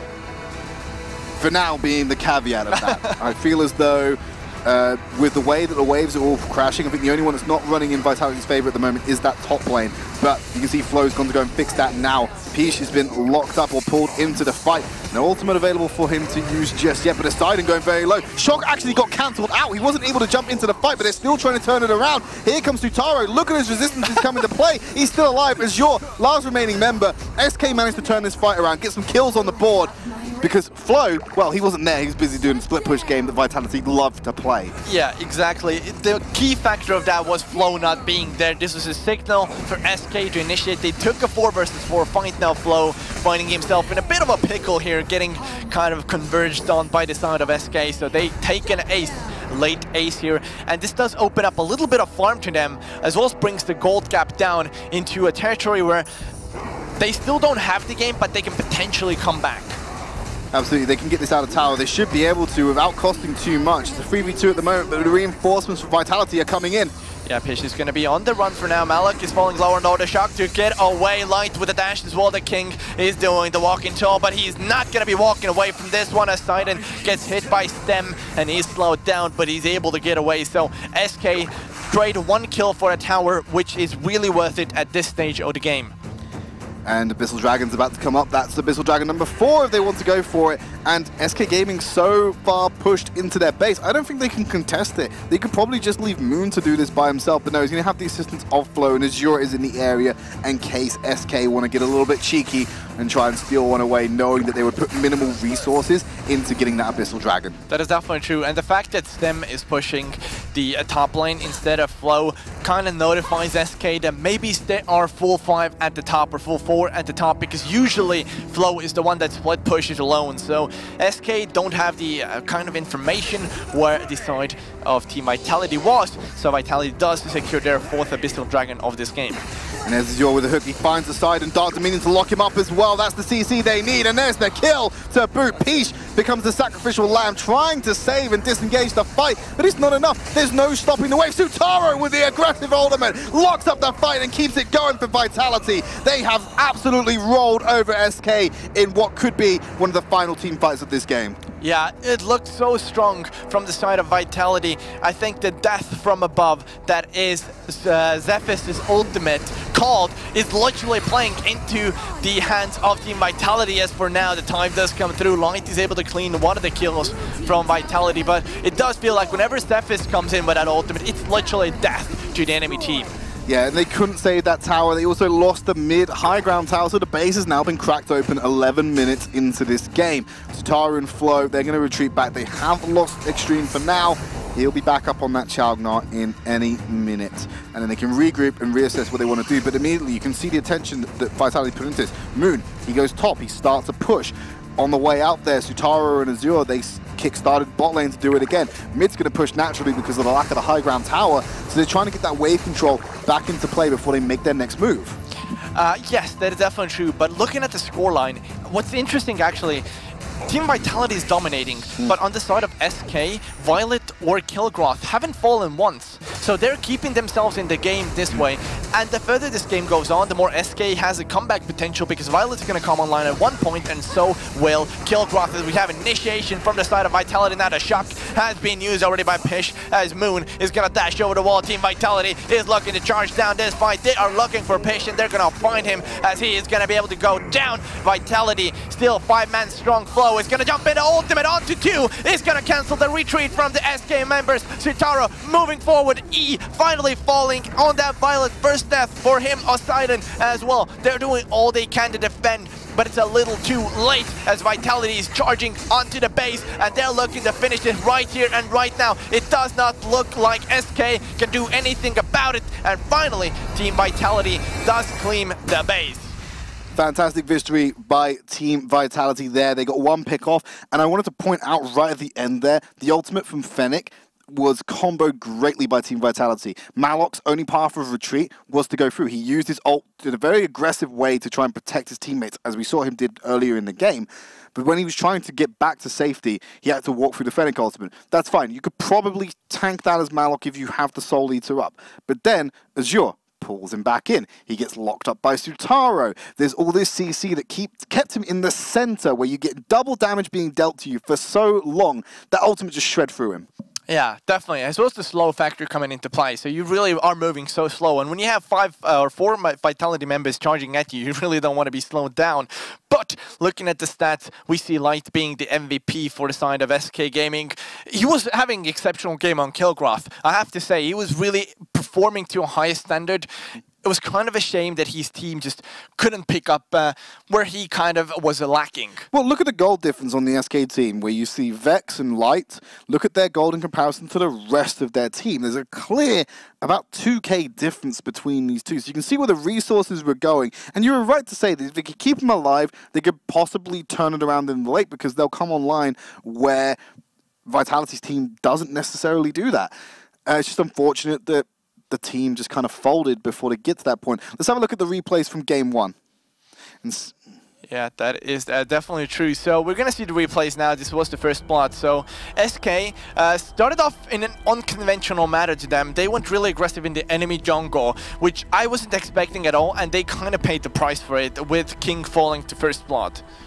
You see Peach there using his... I think that was the first shock of the game, but it's Sutaro's death from above that comes in from the side over the terrain, locks up the 2 players, gets himself a kill on the exit. It's fantastic. This is the aggressive Peach ultimate.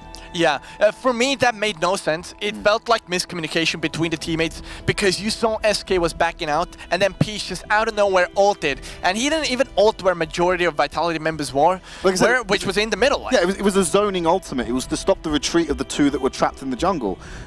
Not the best play under the circumstances. I wouldn't have taken the fight there if I was SK. That's my point.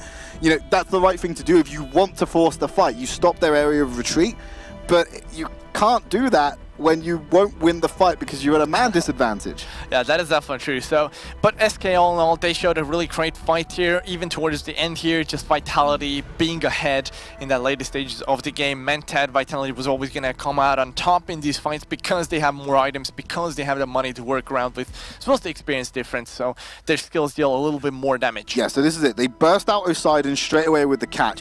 Peach has already used his ultimate there, using the shock. I think it's a different time with the ball hammer chain. It's a little bit earlier. A little bit earlier, but that's another point. It was Peach using his ultimate to aggressively to try and save his teammate, even though they're already lost. I think this is the fight where it happens. Yes, we use the shock there, puts himself behind the enemy team. The rest of SK is in full retreat at this point. Now, here it comes, the ultimate from Fennec. And look, he's just trapped on there. Sutaro jumps in there.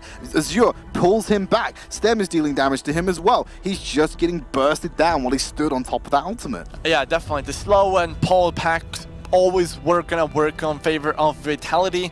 So it is definitely great to see them execute it. And like we were saying in the previous game, if somebody is able to pull these crazy combinations and chain CCs off, it is Vitality. Their coordination is basically second to none.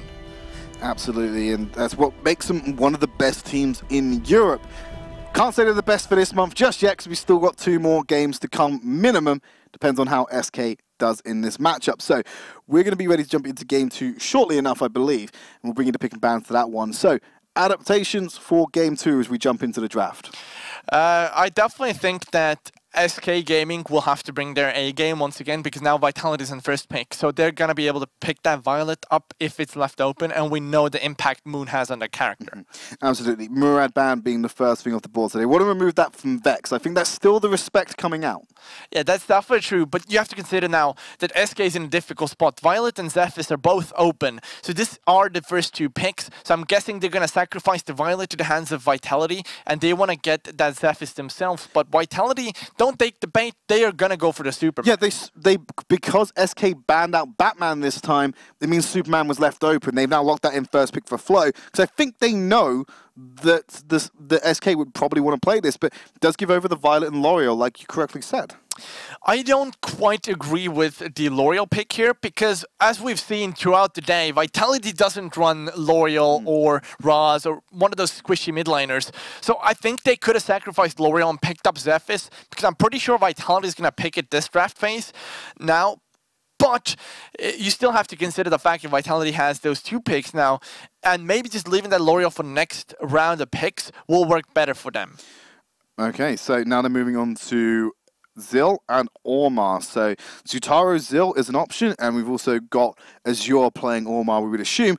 It frees over Zephys and the Wonder Woman to go over to SK if they want to lock those in. Zephys, I wouldn't be surprised if they lock in. Wonder Woman, they could still change with the time, but it's acceptable to lock it in at this point as well. Oh, wait, no, they've actually done the opposite of what they said. They've gone for the crash instead. Yeah, leaving Zephys out of the pool for now seems to be the strategy that the SK team are going to go for. But Vitality, they're going to go for the 80 carry here. So this is going to be Moon's character. It's most likely going to be Fennec here, considering the fact that he's played Fennec throughout today with these kind of compositions. Yeah, there you go, Fennec again. So spot on the money with that one. Flo's going to get to play Superman again. Very strong performance from him the first time we saw it today. Zephy's still going to come out. I still think you should just lock in the Zephy's at this point. You don't have a jungler, a dedicated jungler, shall we say, because obviously, I think, who's there? Light, sorry, is usually playing the marksman, shall we say, in these competitions when they run marksman. I imagine he will probably end up going because E or Vex will play that Zephy's. Yeah, for sure. So they pick up Zephys, last pick out of everything. Usually you think of Zephys, you don't think as last pick. No, absolutely not. So it's definitely one of the surprising factors here is that Zephys was able to make it through the draft. But I think, again, you look at Vitality's team composition. I keep saying it every game, out of every game Vitality play, when Sutara's and Zill, he's unstoppable. And we're going to have to see if SK Gaming have found an answer to Sutara's Zill. I want them to try this in game 3. If they got a 2-game lead, they can get experimental. They probably shouldn't try and do that because they just probably should try and win. I want them to let Murad through. Let Vex have Murad, let have Sutaro have Zill, and see what happens. You know, I think that'd be a good matchup. If not, can you guys 1v1 on like a stream, like Sutaro versus Zill, and see what happens? So what you want to see is Sutaro on Batman, and then Vex on that. No, I want to see Sutaro on Zill. And I want to see Vex on Murad. Well, I'm going to be honest, and I've spoke with the Vitality members during the NPT, and they actually say Zill is kind of a counter to Murad, because the fact that when you're Murad, you rely on the fact that you jump in, you ult, and then you jump out. With Zill, you can actually follow him back, because if you get the tornado onto him, if he jumps back, you're going to be following him. Yeah, absolutely. So it's kind of a counter to that, and Vitality does know that. Well, we're jumping into game 2 of our grand final. Team Vitality lead the series 1-0 at the moment as a brief pause. I believe it's because Extreme hasn't actually joined the game at the moment. He's still on the spawn platform, so I imagine it's to do with a connection issue. Yeah. We'll get that resolved and jump back into the game. So they're all running, SK running all down mid lane as they usually do, and then they pick kind of which jungle they're going to apply pressure or try and repel pressure from. SK usually is the one applying pressure. They really want to go for this kind of early scout jungle type of aggression. So they're going to be scouting out how many members are there in the enemy jungle, can they potentially go in, and with the team composition that they have, they could probably take the early fight as well. But then again, Vitality is really strong on fighting themselves, so we're going to have to see what Vitality and SK do as we are heading back into the game. Okay, so now Extreme is going to get back onto the field. It does create a small man disadvantage for them, ever so slightly, if they wanted to go aggressive now. But SK are looking for that Might Golden buff, and they've got Zephyrs, Crashed, and Wonder Woman there. No one's checking it. I don't think that there was actually spotted out by Extreme because of the way they're in the bush when he passed through the terrain gap. I believe it was scattered out by Extreme there because you saw him just backing off things, staying really safe. Now Vitality do rotate members there, but they have to be careful because SK are looking for blood themselves. Yeah, look how quickly they were able to pop that passive onto Azure there. Just bursted him for about a third of his HP. But now, SK Gaming, they're going back to their own jungle. Zephy's picking up that Sage Golden buff as well as the Might. So he's got a double buff, and now he's going to try and contest in his own red side. Tutaro does steal it away, so both getting double buffs, but mixing it up a little bit about which camps they're taking. That is definitely true, but we have to look at this matchup, and you see Pish is still level 1. Flo is already level 2, and the enemy jungle is level 3. So it's definitely one of those things that now, when heading to lane, Wonder Woman's gonna be in disadvantage. Absolutely, but that's first blood. Is Vex getting caught out by the Vitality lineup? Not a great start for SK Gaming, and they're planning on continuing as well. Azure with the swagger to lock him up. Luei, he's going to get knocked back by Flo. No escape! That's what we like to see from their Superman, as Flo secures that second kill for Team Vitality. Yeah, Vitality with a strong team fighting composition now. Once again, Flo is going to be able to just dash around this fight to Superman. So we're going to see that Superman come into play consistently throughout these streams here. So for now, Team Vitality does secure that Abyssal Dragon. They're able to get that one because of the rotations that they were making, and they get some of the gold into their pockets. We see Flo running into the top lane ever so fast because of those Hermes Select boots that he has already bought up, and he's gonna make it quickly back where Pish is. So now that it's Vitality 2-0 in the lead, they have 1,100 gold lead in this game, and it's definitely gonna come in handy once we get to that kind of transition into mid-game phase where team fights are gonna start to be consistent. Now you can see Azure looking for the chase again. Flo jumps in to make sure they've locked him down for even longer. Pish is in real trouble here. Tutaro and Azure looking for that kill. Tutaro picks up another one as the members of Team Vitality are just constantly outnumbering SK at this point. Yeah, we praise SK for their great rotations, but it's Vitality who are rotating right now. They're superior in how they rotate. We see Fennec, out of all the characters that you think about rotating, Fennec is moving across the map, and he's trying to find these kills and help his team out in picking those. Absolutely, and Fennec just putting pressure on that mid lane as we spoke. They're now grouping around this river, seeing what they can pick off, seeing if they can catch SK while they're trying to make some moves of their own. They immediately send Flo up to the top lane. He's the one going to keep pressure up there, meaning that it has to be answered by Pish.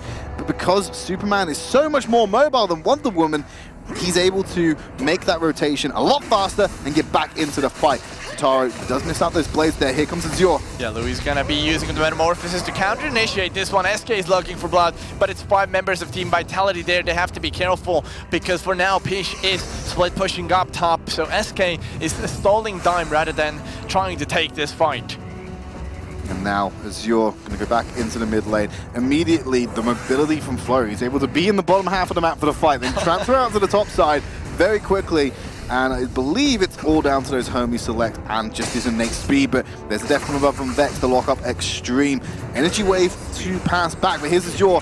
Only finds the one stun, walking tall. Going to be disengaged by the tactical fire. And now the rest of Vitality might be getting collapsed on here by Poseidon and by Pish. Yeah, they're gonna go in here. Team Vitality are under retreat because a great initiation coming in from Vex there, but SK are able to take down those two members, and now with the Abyssal Dragon being up, this is the objective that SK are gonna look for. So now SK kind of taking a page out of Vitality's book.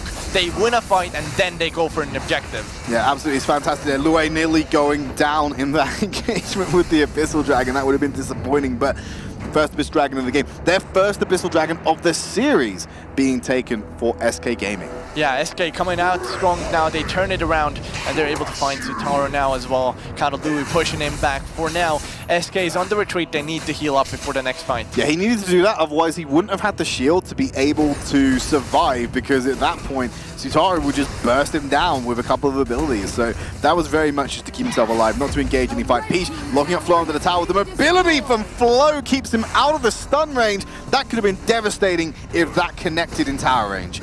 But they're going to be looking into the mid lane as well. Extreme and Azure putting pressure on the mid lane tower still. Superman has nearly got that top lane tower. Without Wonder Woman's ultimate, it could lead to the tower going down. He doesn't have that stun threat. Extreme going to come up and assist.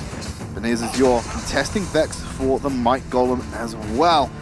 And now already Light is rotating into the jungle, heading up to the top side of the map, because they're going to have a little bit of engagement around Spirit Sentinel. I don't think that's the objective they're fighting over. They're just all converging on that point. Yeah, it did look like all out converge onto that Spirit Sentinel side. So both of these teams are trying to find kind of poke and prod, see what they can find in terms of kind of pick-offs, in terms of engagement. So I think both of these teams are just kind of figuring each other out, because you look at the monetization difference, it's really not that much. Now, the invades are still happening. Looking to go into that top lane tower. They've still not got that down yet, which is very surprising. And really they're relying on the mobility, but Vex is in a very difficult position. Quite good if they initiate the fight. He's going straight onto Moon.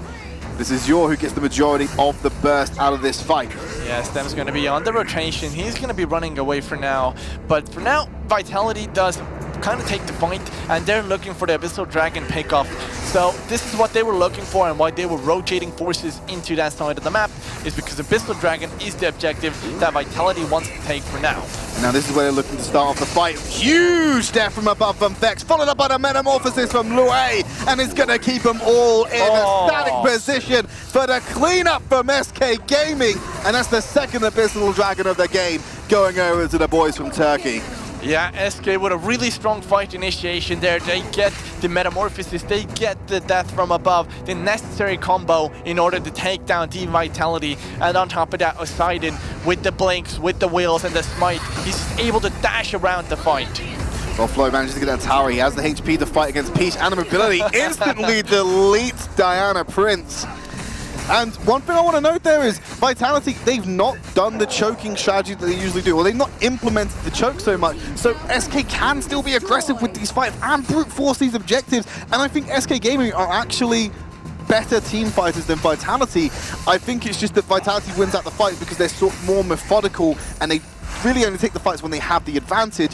But if they're neck and neck, I think SK wins out the fights. Yeah, Vitality's strong point is the fact that they're able to win fights 4v5, right? Because they take the early advantage, they push it really hard. So they have more items, so they can take a 4v5 fight and let Flow push. Now that Vitality's in equal terms, they need to rotate Flow in for those fights, so they can't get as much split push, they can't get as much control over the map. As you say that, they're sending Flow to the bottom lane. Oh yeah. And there could be an engagement going on here. Extreme taking him to about half HP at the moment. They're going to have to pull up, heal him back up. He's going through the jungle just to check for vision. And now look at this. He's rotating back round. Zephys isn't there. Wonder Woman's top. If they have vision, if I'm Vitality, if I had the HP bars that they don't have anymore, I would have tried to look for the fight in mid while that was happening. But they were already bursted out too much by the poke coming out from SK. Yeah, SK has a great chunk of damage in terms of Poseidon on that Loyal. He's consistently able to put out blinks and wheels onto the members of Vitality. So Vitality definitely have to be careful, because at any given point SK can do a hard engage on them, and it can be disastrous for Team Vitality. Oh, they nearly caught out Light there, actually. Flo nearly cancelled that recall, but the mobility is going to allow him to get away from that. Azure still trying to mess around with the SK roster.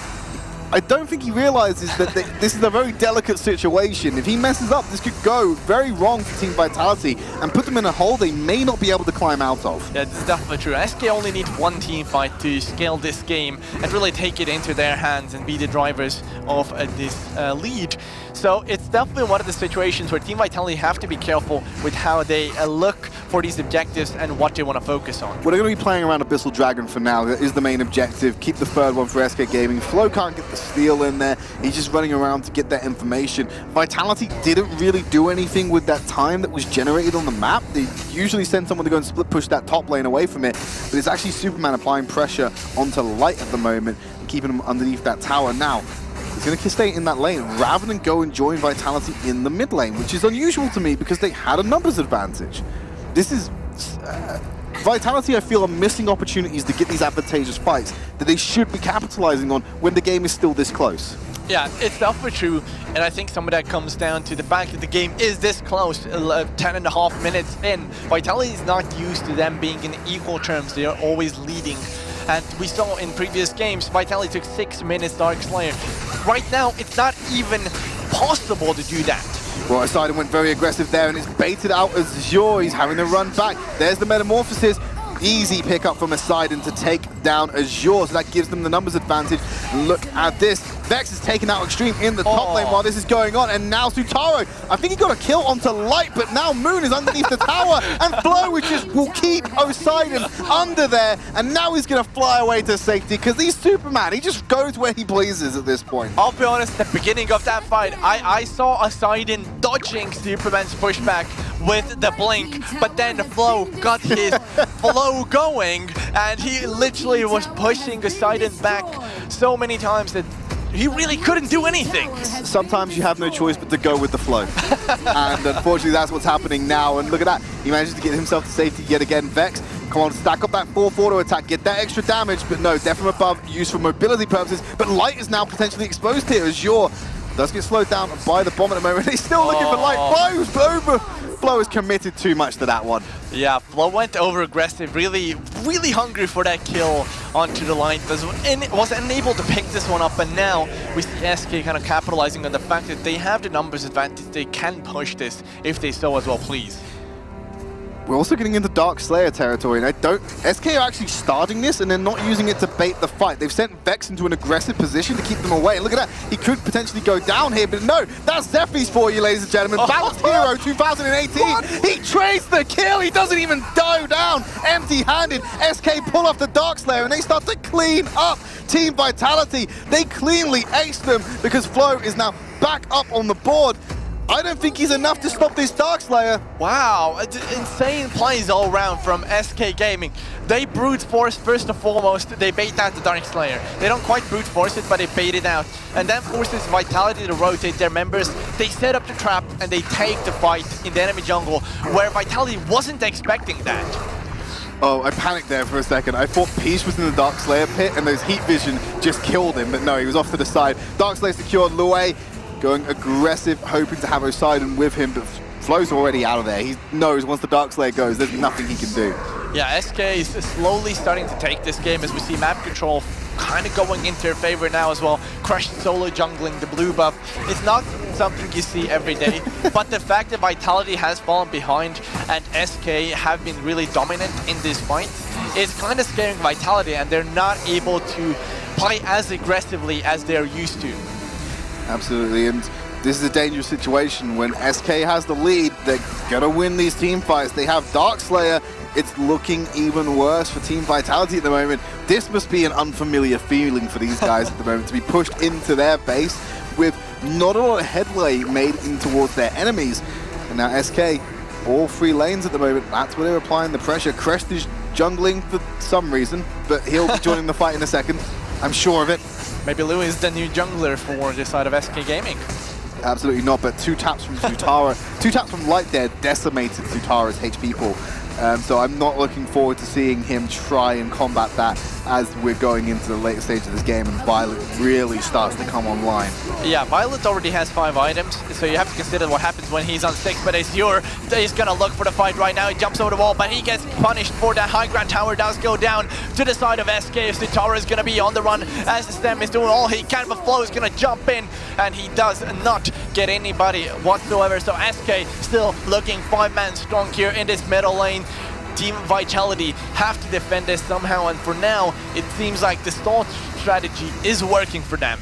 Yeah, they just got to keep themselves alive, clear out the minion waves. That's the most important part of this siege. They may take the towers, but if they have no minion wave, they're not going to be able to take the core, no matter how far ahead they are. You need to be able to contest them, but they're going to try and keep the wave out. That's exactly why they went for the siege minion. They kept it away from the core. The resistances are still up. Here comes SK to try and turn this fight around. They're dealing out the damage, but look at his flow. He's just keeping the wave away. They're trying to whittle it down while the remainder of the team picks them off. They found a way to get through the resistances. SK Gaming tied the series 1 apiece.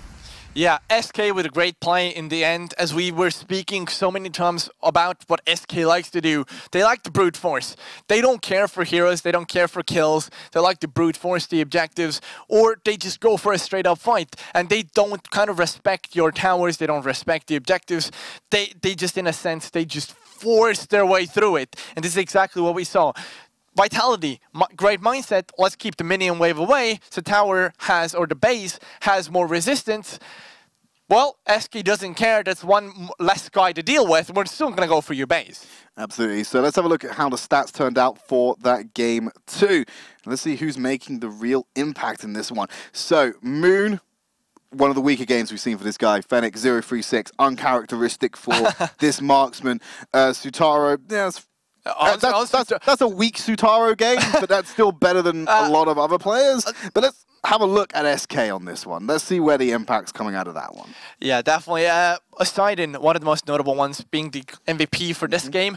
I think that Asidin was doing a really good job, but I think that there was other factors going into this game that the game kind of MVP mechanic doesn't consider, which is the fact that Light is 1-0 and 9. He was having an insane game on Violet. He was dealing a lot of damage, even though he wasn't picking up those kills. He was still dealing a really boatload of damage. And then with the Zephyr's pick as well on Vex, we're going to see him on 7, 2, and 6. And he was really making a huge difference in those fights, to a point where we saw Stem fighting him from half HP and he only had like 1 tick.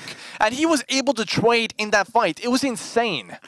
That's, as much as I don't like to say it, that's less about the player, more about the hero, purely because of Zephyr's passive is commonly decided as overtuned, shall we say. And that you kind of saw the strength of Zephyr's in that one. So we know the stats from the game. SK, they finally came back into it. I think that both of us were looking at this from the angle of a Vitality 3-0. So I'm pleasantly surprised that SK have picked up a game here and they're starting to contend against Vitality. Here comes the real challenge, though. Do Vitality get shook by this loss, or are they going to rise to the challenge and say, nah, this isn't happening again? I think they can't let E have Zephyr's. I think that was the main decider of this game. I keep talking about it. So Zephyr's is one of the stronger characters in the pool. Team Vitality don't pick up themselves, but at the same time they give it away because they didn't ban it, they didn't pick it on Sutaro. They go for Sutaro and Zill, and it's a strong pick. But it wasn't as impactful as Vex's Zephyr's was. So it's definitely one of those things. If you're not going to pick Zephyr's, just at least ban him.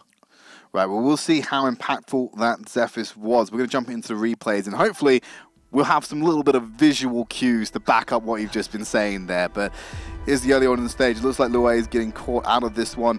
And I believe they do get him down. Yeah, that's Flo coming straight away, knocking him away from the tower, picks up an easy kill. And it's all going well for Vitality at this point. They're getting that early lead, and then something just goes wrong, and SK get control of the game. Yeah, you look at right now, the money difference is really good in favor of Vitality, but now SK get that fight that they were looking for. A little bit of miscommunication by Vitality in who they want to initiate onto, as well as a misplay in the fight. And we saw, as soon as Zephyr's came in, the knock-up onto 3 made all the difference in that fight. Yeah, here's one of those knock-ups from Vex there. He locks up Moon and Strem, follows up with the Metamorphosis from the Crash. It just guarantees them kills. It's honestly free. So free at that point. Yeah, for sure. And we have to consider the fact that the wombo combo is always there. Metamorphosis is most of the time gonna be up, and Death from Above is something you have to be scared of because it's almost instantaneous. Metamorphosis, there's some chance of actually dodging that, but it's gonna be difficult. There was Flo biting off more than he can chew. Here's another engagement. Look, this is the turnaround we saw onto Strem. So look how low he gets, but his resistances are so high.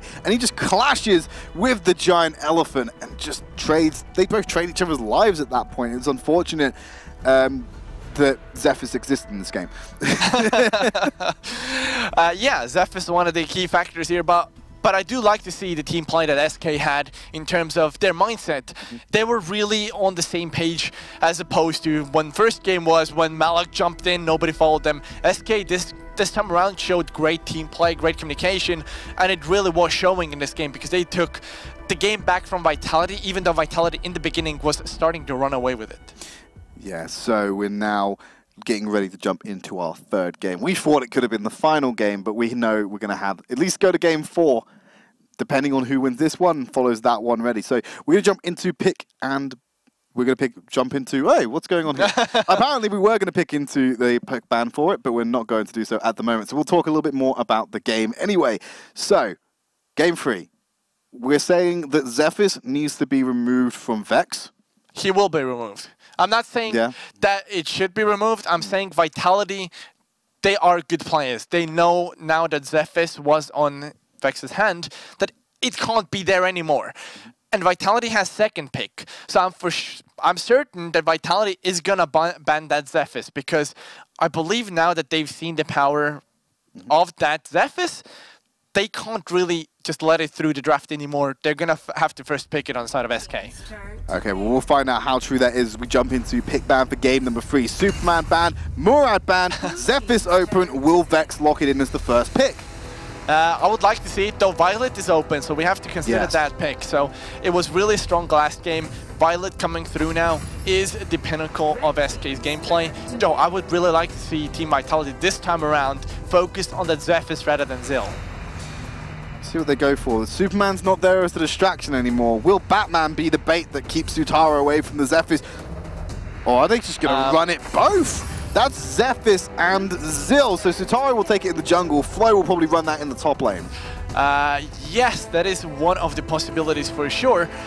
But we have to consider that somewhere along the line, Vitality has run Zill in the middle lane as well. So this still might happen. But very true. But in terms of mid lane, still has to have Punish.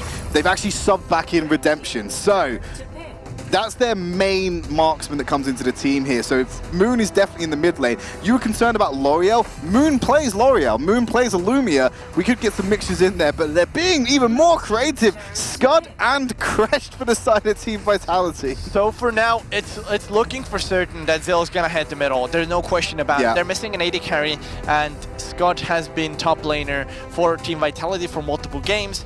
So we're gonna see Crest on that support slash roam role. So it's gonna go to Azure. And we're gonna see Flo, not Flo, sorry, we're gonna see Sutaro on the Zephys. Yes. With Zill being, actually, never mind. As I say that, they're gonna ignore the AD carry. So Vitality throwing me off all day today. So Vitality's composition, Moon will probably run that being Raz. I think that, wait, Sutaro's got crushed at the moment? Yeah, everything's crazy around here with the compositions. Now we're going to have to see when we get into the game how it's all going to develop, because right now it is craziness all around. I know what Vitality's doing, right? How can the enemy know what you're doing if you don't even know what you're doing? So, very odd composition. Like you said, completely removing a marksman from the need of the game. So, you know, you've got the Bruises, you've got Zephys, Zill, Crest, you've got Raz as well. So, but then you're running Sutaro on Crest, it looked like. This game's very odd for Team Vitality. That doesn't usually happen, but we'll see how it shapes up as we jump into the game very short. So going back to the point about players' mentalities, I mean, is this full tilt, or are they just like excelled? Apparently we need the help of Grok, because apparently an earthquake has happened. Yeah. And everybody's confused here. So we're gonna get our confirmation as soon as we head into the game. Yeah, I just want to know if they've tilted or they've just transcended the gameplay level and they brought out something that we just don't know what's gonna happen here. But we'll see what happens. Vitality with an unusual composition for Europe especially being thrown into the mix. We'll see how it plans out, but SK, they're going aggressive early on and they're looking for the invade.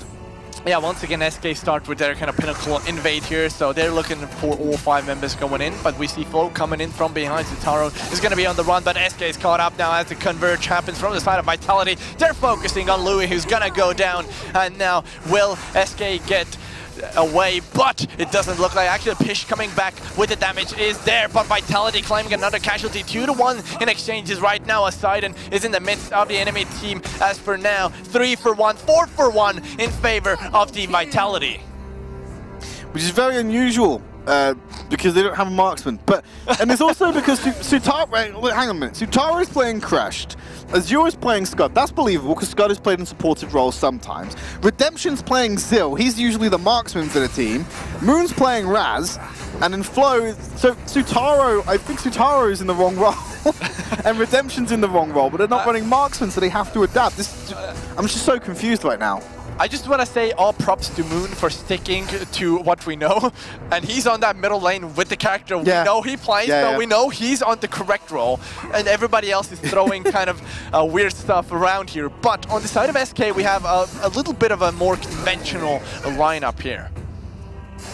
As for now, we have light on that Violet as we see invade happening from Team Vitality. Louis is going to be fighting Flo on the sidelines, but SK does not seem to know what they want to fight here, as Vitality does seem to invade here, and they're going to take the fight, but Vitality are the one that lose the member that they have. Redemption is going to go forward, he's going to kill him, kill, but Pish is going to fall down here as well.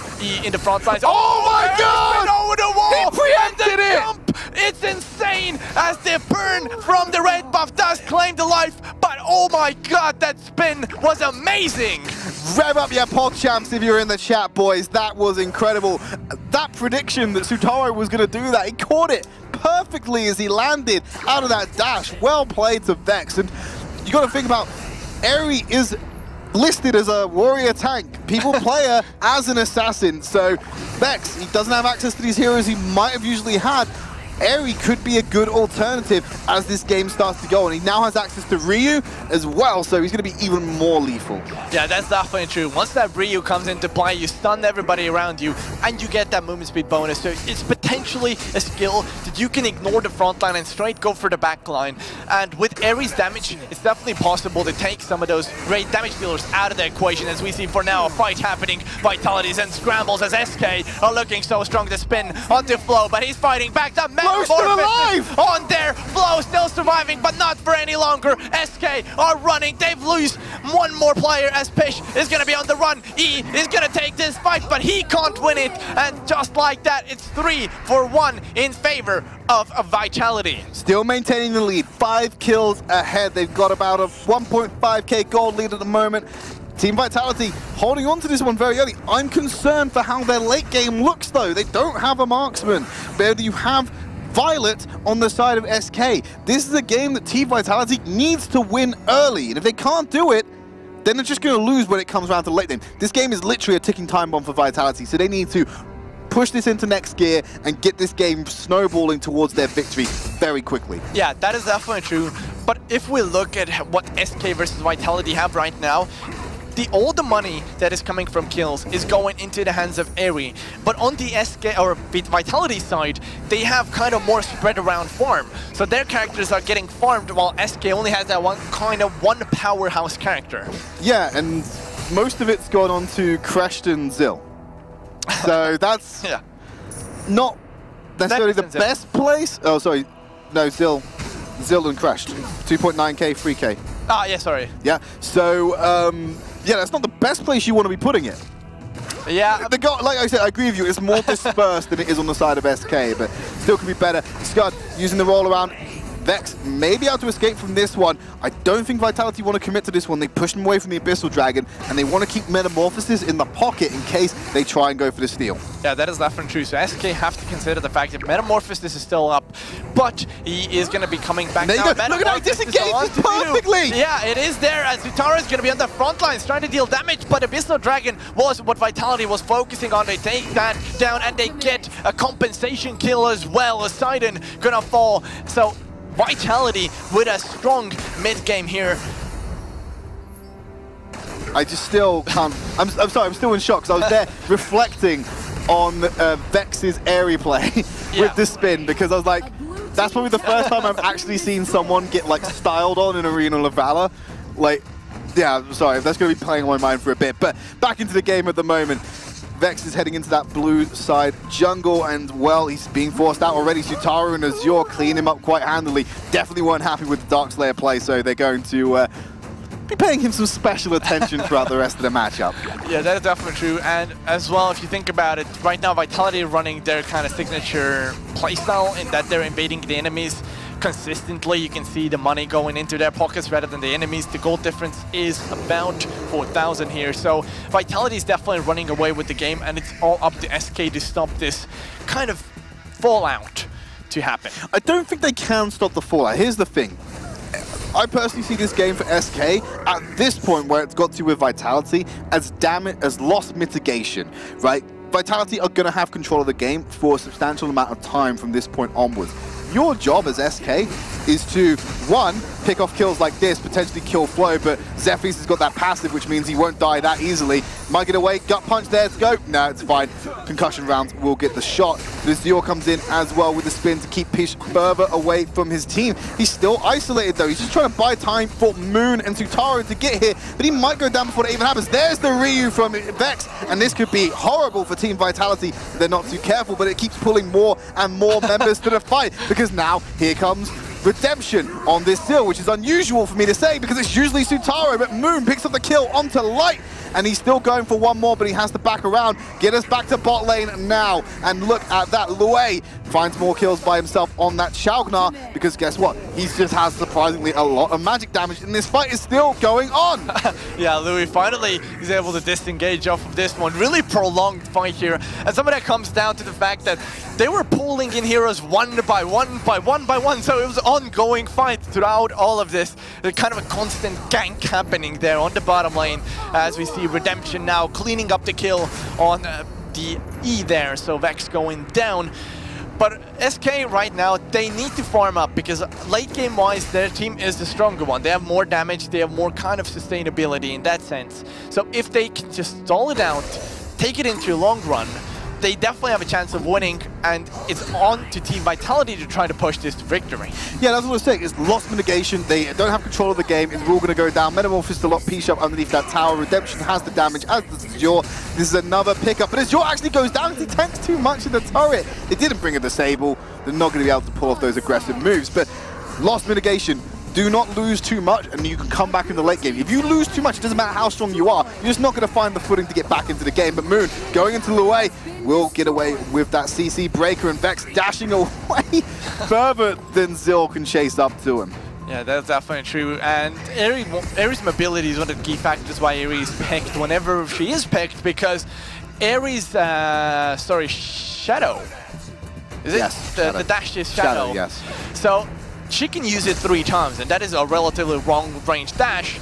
So she's able to catch up or escape these kind of sketchy situations, as well as the ultimate. Once you activated Ryu, you get the stun as well as the movement speed bonus. So Eri has insane mobility when it comes to team fighting or escaping. Absolutely, and you can definitely see that being put into play with Vex, but Azure still just spinning around and just beating up on SK and moving him around wherever he wants. It's not even for the purpose of gaining an advantage in the fight. It's literally when he's going in there, he's just doing it to let them know he's there. There's an invade onto the Sage Golem at the moment. Sutaro at the front line, as he should be on this crash. It's a very different role for him to be playing.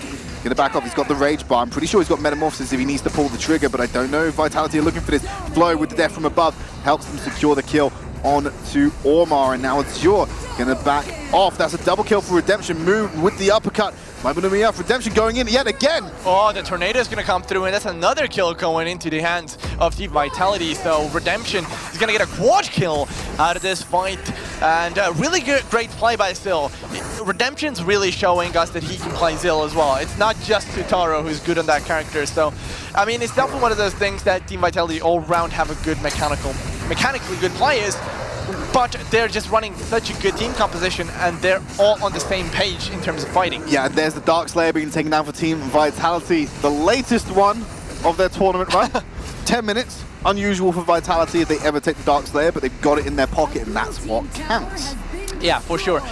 Now they've built up the lead of about 10,000 gold, which is why they could have gone for that Dark Slayer, because they've already built up that lead. And with the Abyssal Dragon, that's going to grow even further. So now we're going to see that approximation 1,000 per minute gold lead come into play, which is usually what is teams run away with that kind of gold. Yeah, it usually means victory, yes. if you can get that, especially while it's still going at 10 minutes in. That's going to be the third Abyssal Dragon going over to Team Vitality. Let's have a look at the scoreline at the moment. Redemption, 12-1-6 on this Zill. He's an absolute monster this game, and I bet he's making Sutaro real proud right now. Yeah, for sure. Redemption's been playing really good. His positioning in these team fights is really good. He's been holding on to tornadoes till the last possible second. He doesn't initiate with them, or he doesn't use them like when he's getting initiated on. Rather, he waits a little bit longer and gets those better tornadoes off, and that makes all the difference. As for now, Sutano's going to initiate with a Metamorphosis as Vitality are looking for the tower. SK is going to be on the run. The Ryu in onto 3 is going to stun them for now, but Team Vitality have killing the high ground tower. The tornado has been used as well. Flow is on the run as SK have finally killed off one of the Vitality members. Pish no one's is going to touching be light. on the run. Poseidon is running back and forth. You're right, as Violet is able to survive and dish out the damage necessary that the SK team wanted dish out. And now, finally, we have Flow falling. No, sorry, not Flow. Azure falling on. That's good. Throwing me off as well there. Airy is going to still chase this, but he can't get Moon. So, in the end, 2 for 2 exchange. So, dangerous move by Team Vitality to brute force that mid high ground tower. I don't think they should have done that. And then afterwards, Light being untouched when you have such a mobile team, how do you let that happen? So, Light turns around with the help of Poseidon. Vex comes back up and gets right in the face again and turn it around. Vitality, yes, they got the high ground tower.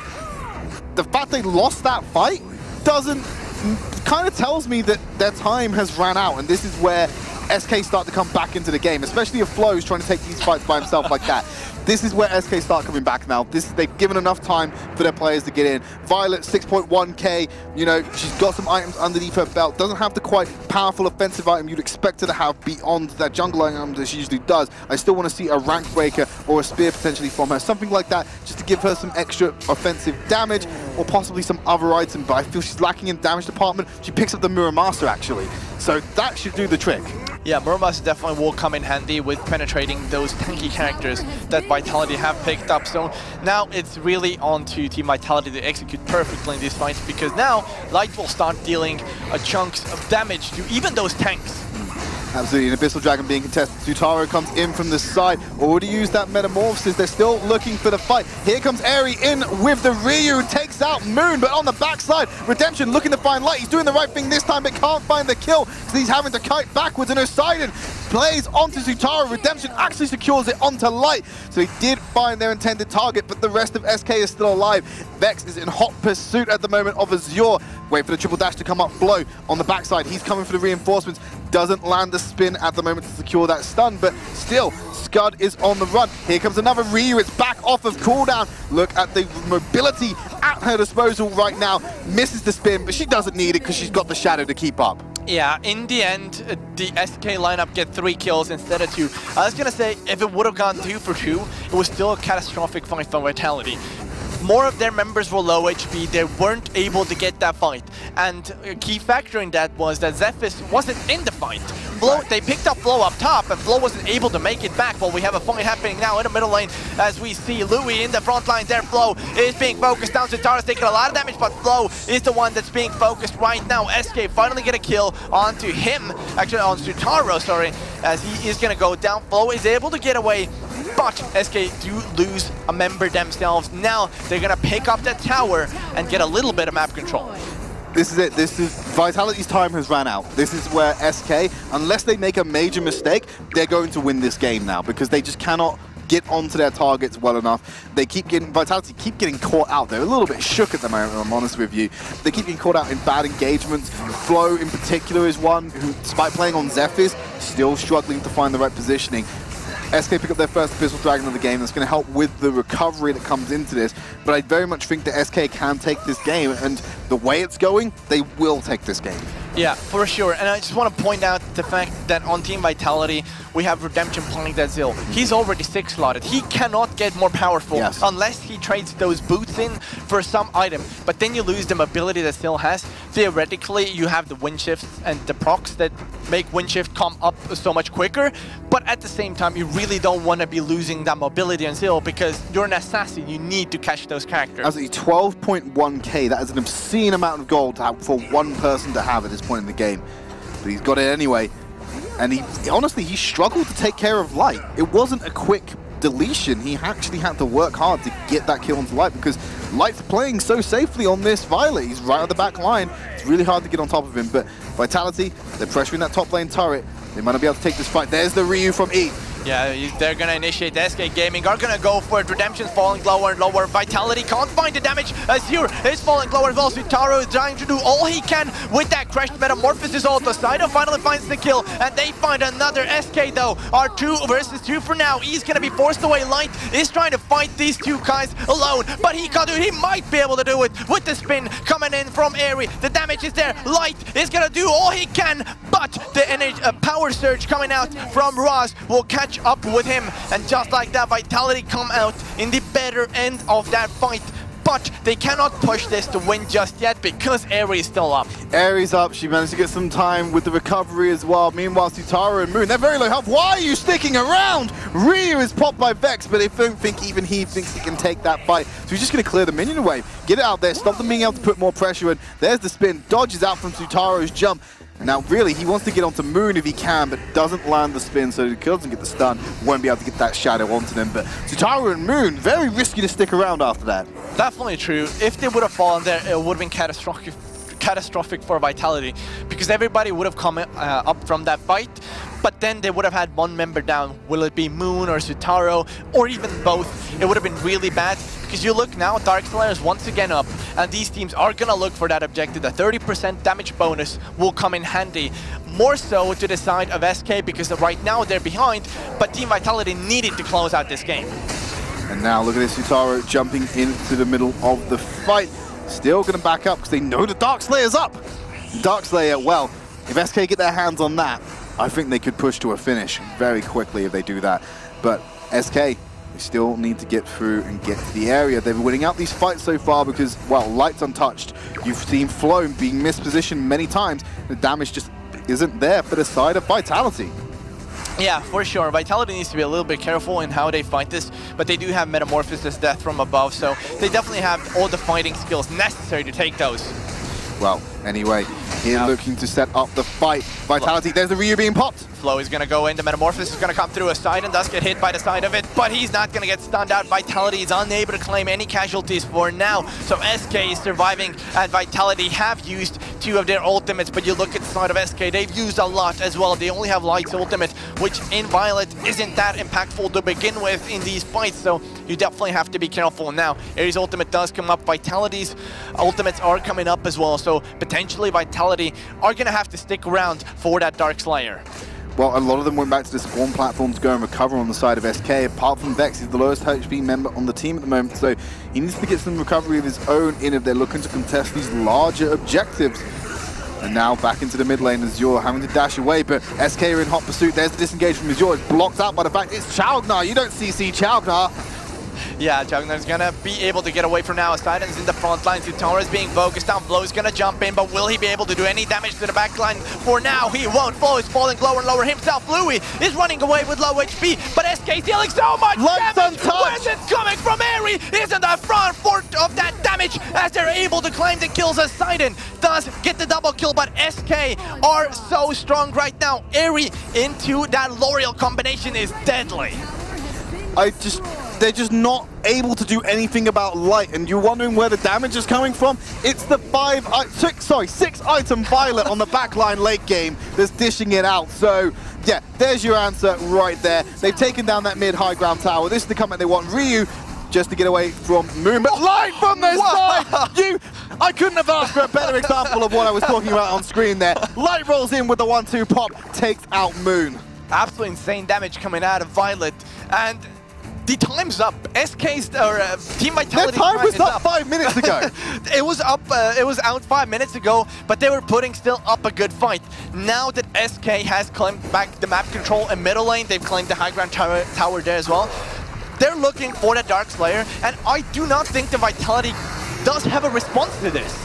Absolutely not. This is SK's game to take away now. Darkslave, you're at Flow's misposition. They're going to take the fight anyway. Look at them all swarm onto the Vitality's members. They are missing so much damage at the moment. And Light, untouched, Flow's going aggressive onto him. He's going to kite backwards, but while that's going on, the rest of Vitality is being deleted. Flow, he's still alive. He's nearly onto Light, but he's kiting backwards with the tactical fire. Peach goes down. Wait a minute. How would Vitality turn this around? They haven't got Darkslayer. It's because Poseidon isn't there. And now that he's turned up, he can turn the tides of the battle. He's going to chase down Zutaro. Moon, he's not going to be able to do anything. Darkslayer for Light, Vex, and Poseidon, and Moon's left there twiddling his thumbs. He's got nothing else to do. This is a finishable game by SK right now. Yeah, for sure here, Moon has an uphill battle. It's 1v3. Sure, he has the base regen, but he has to be so careful with how he takes the fight. But Poseidon doesn't care. He's gonna take it and clean it up. Ace to come through, and just like that, SK Gaming take out Team Vitality once again, so it's 2-1 in favor of SK. SK leading the series 2-1 was not something I predicted today, not something I expected at all, but I'm glad it's happening. It's nice to shake things up. Let's have a look at the stats from game one, because there's some impressive kill scores coming out from this lineup. So, let's have a look at this. Where is it? Where is it? Redemption, 18, 6, and 9. And it didn't matter. It didn't matter. It didn't matter. He didn't have damage in the end to clean up anybody. He was trying to do all he could, but it wasn't enough. His team was able to do a little bit, and they were surviving for a long time. But then you had players like Vex, you had players like Poseidon, who was consistently dashing around the fight. You couldn't lock them down, and it just was a little bit too much for Vitality to deal with. So I think all in all, SK, in terms of lineup, Violet as well as L'Oreal dealt insane amounts of damage, and that Airy play, of course, as well. Even if you lock one of them down, Chalgnar still has ult. So yeah, they're still going to be able to back out of the fight and get out safely. So they played something that would look meta, yeah, and it looks controlled. Yeah. Vitality's doesn't look controlled. Vitality was like, we have to win quickly or we don't win at all. And we called it early on because it's so obvious that that's the case, because they just can't keep up in terms of damage output. And exactly what happened. SK, because they have the marksman, because they have the mid lane, because they have the assassin, and they have the supportive tools around it, and they haven't gone too tanky and utility based, they can dish out the damage and win the fight and ultimately win the game, which is something Vitality just couldn't do. Yeah, for sure. We were talking pre-game in the draft. We were all sorts of confusion here in terms of Vitality's lineup. It didn't make any sense whatsoever. Them rotating their roles around and their characters around. Zutaro's uncrushed. We've never seen him uncrushed. I'm gonna speak to Azure afterwards and ask him why and how and what were they thinking. But let's have a look and see if we can pull up some replays from that third game, because there's a lot of highlights in that long slugfest that it was. So hopefully we'll pull those up in a second for you. But I hope that we see that spin from from Darkslayer, because that's very important. But here's Azure anyway, leading the charge, shall we say, onto SK. And this is what we expected. It's going well for Vitality. They pick up 4 kills here. And you're like, yes, this is what they need, but they need to do more and do it quicker, otherwise they will just lose in the late game. Yeah, they really had to just slam the gas down and just straightforward drive through this game. They were not able to do so, and that meant SK had a lot of opportunities on coming back into this game. Yeah, a little bit of dancing going around. It's actually, it's Vex onto Redemption, I believe. Yeah. Yeah, they go, throws it and catches it midair. There's the shadow afterwards to get the kill. Just insane prediction there. Just insane play. He does fall, so it wasn't as good as it could have been, but still an insane prediction, and him getting that kill was kind of insane. Absolutely, I completely agree with you on that one, but this is where it starts to turn around, because you see Vex take control of the game in the mid. Well, he's kind of leading the charge, shall we say, on the side of SK. I don't know if they got control here, because I think Vitality turned this around. Is this the really long fight in bot lane where they all just start joining one by one? Yeah, and it was. Weird people get picked off, and you see Chalgnar taking out Moon, and they're still trying to turn it around, I believe, on this one as well. But there's such an elongated fight in bot lane that ultimately didn't do anything to the game. Yeah, in terms of getting ahead, no team really got the advantage there. But now we saw Vitality was ahead, and they pushed it to high ground, but then SK kind of stood their ground. This was the tipping point where Vitality were in the lead. They brute forced the tower, which is uncharacteristic for them, to say the least. And then yeah, it just gets turned around by SK, and this was the beginning of the end. I think that Vitality were well aware if they didn't end it soon, they were going to lose, so they were in a bit of a panic to close it out, which explains the kind of the necessity to brute force these things. Yeah, for sure. So Vitality are all smart players, they're all intelligent players in that sense, so they had to have known that this team composition has a kind of 10-minute marker on it, saying if we don't finish pre-10 minutes, it's going to get incredibly difficult for us to finish, even to the point where when we get to that 15-minute stage, it's going to be basically impossible because they didn't have any range characters in their team composition. They couldn't take down towers unless they were forcing them. So it really felt like their strategy didn't kind of make sense in that aspect, because usually you see AD carries being ranged so you can take down those towers, but Vitality doesn't have that option. Yeah, and it's still just going...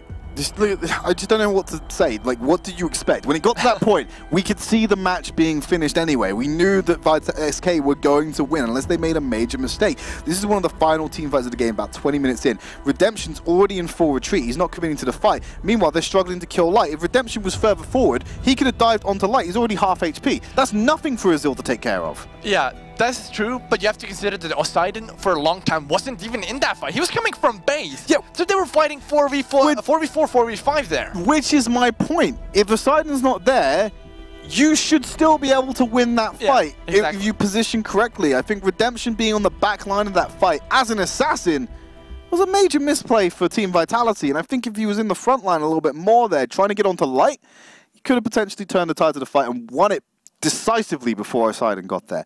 But I think we're ready to jump into game number 4. This could be do or die for Team Vitality, as SK only need one more game to take this series and the Go4 monthly final.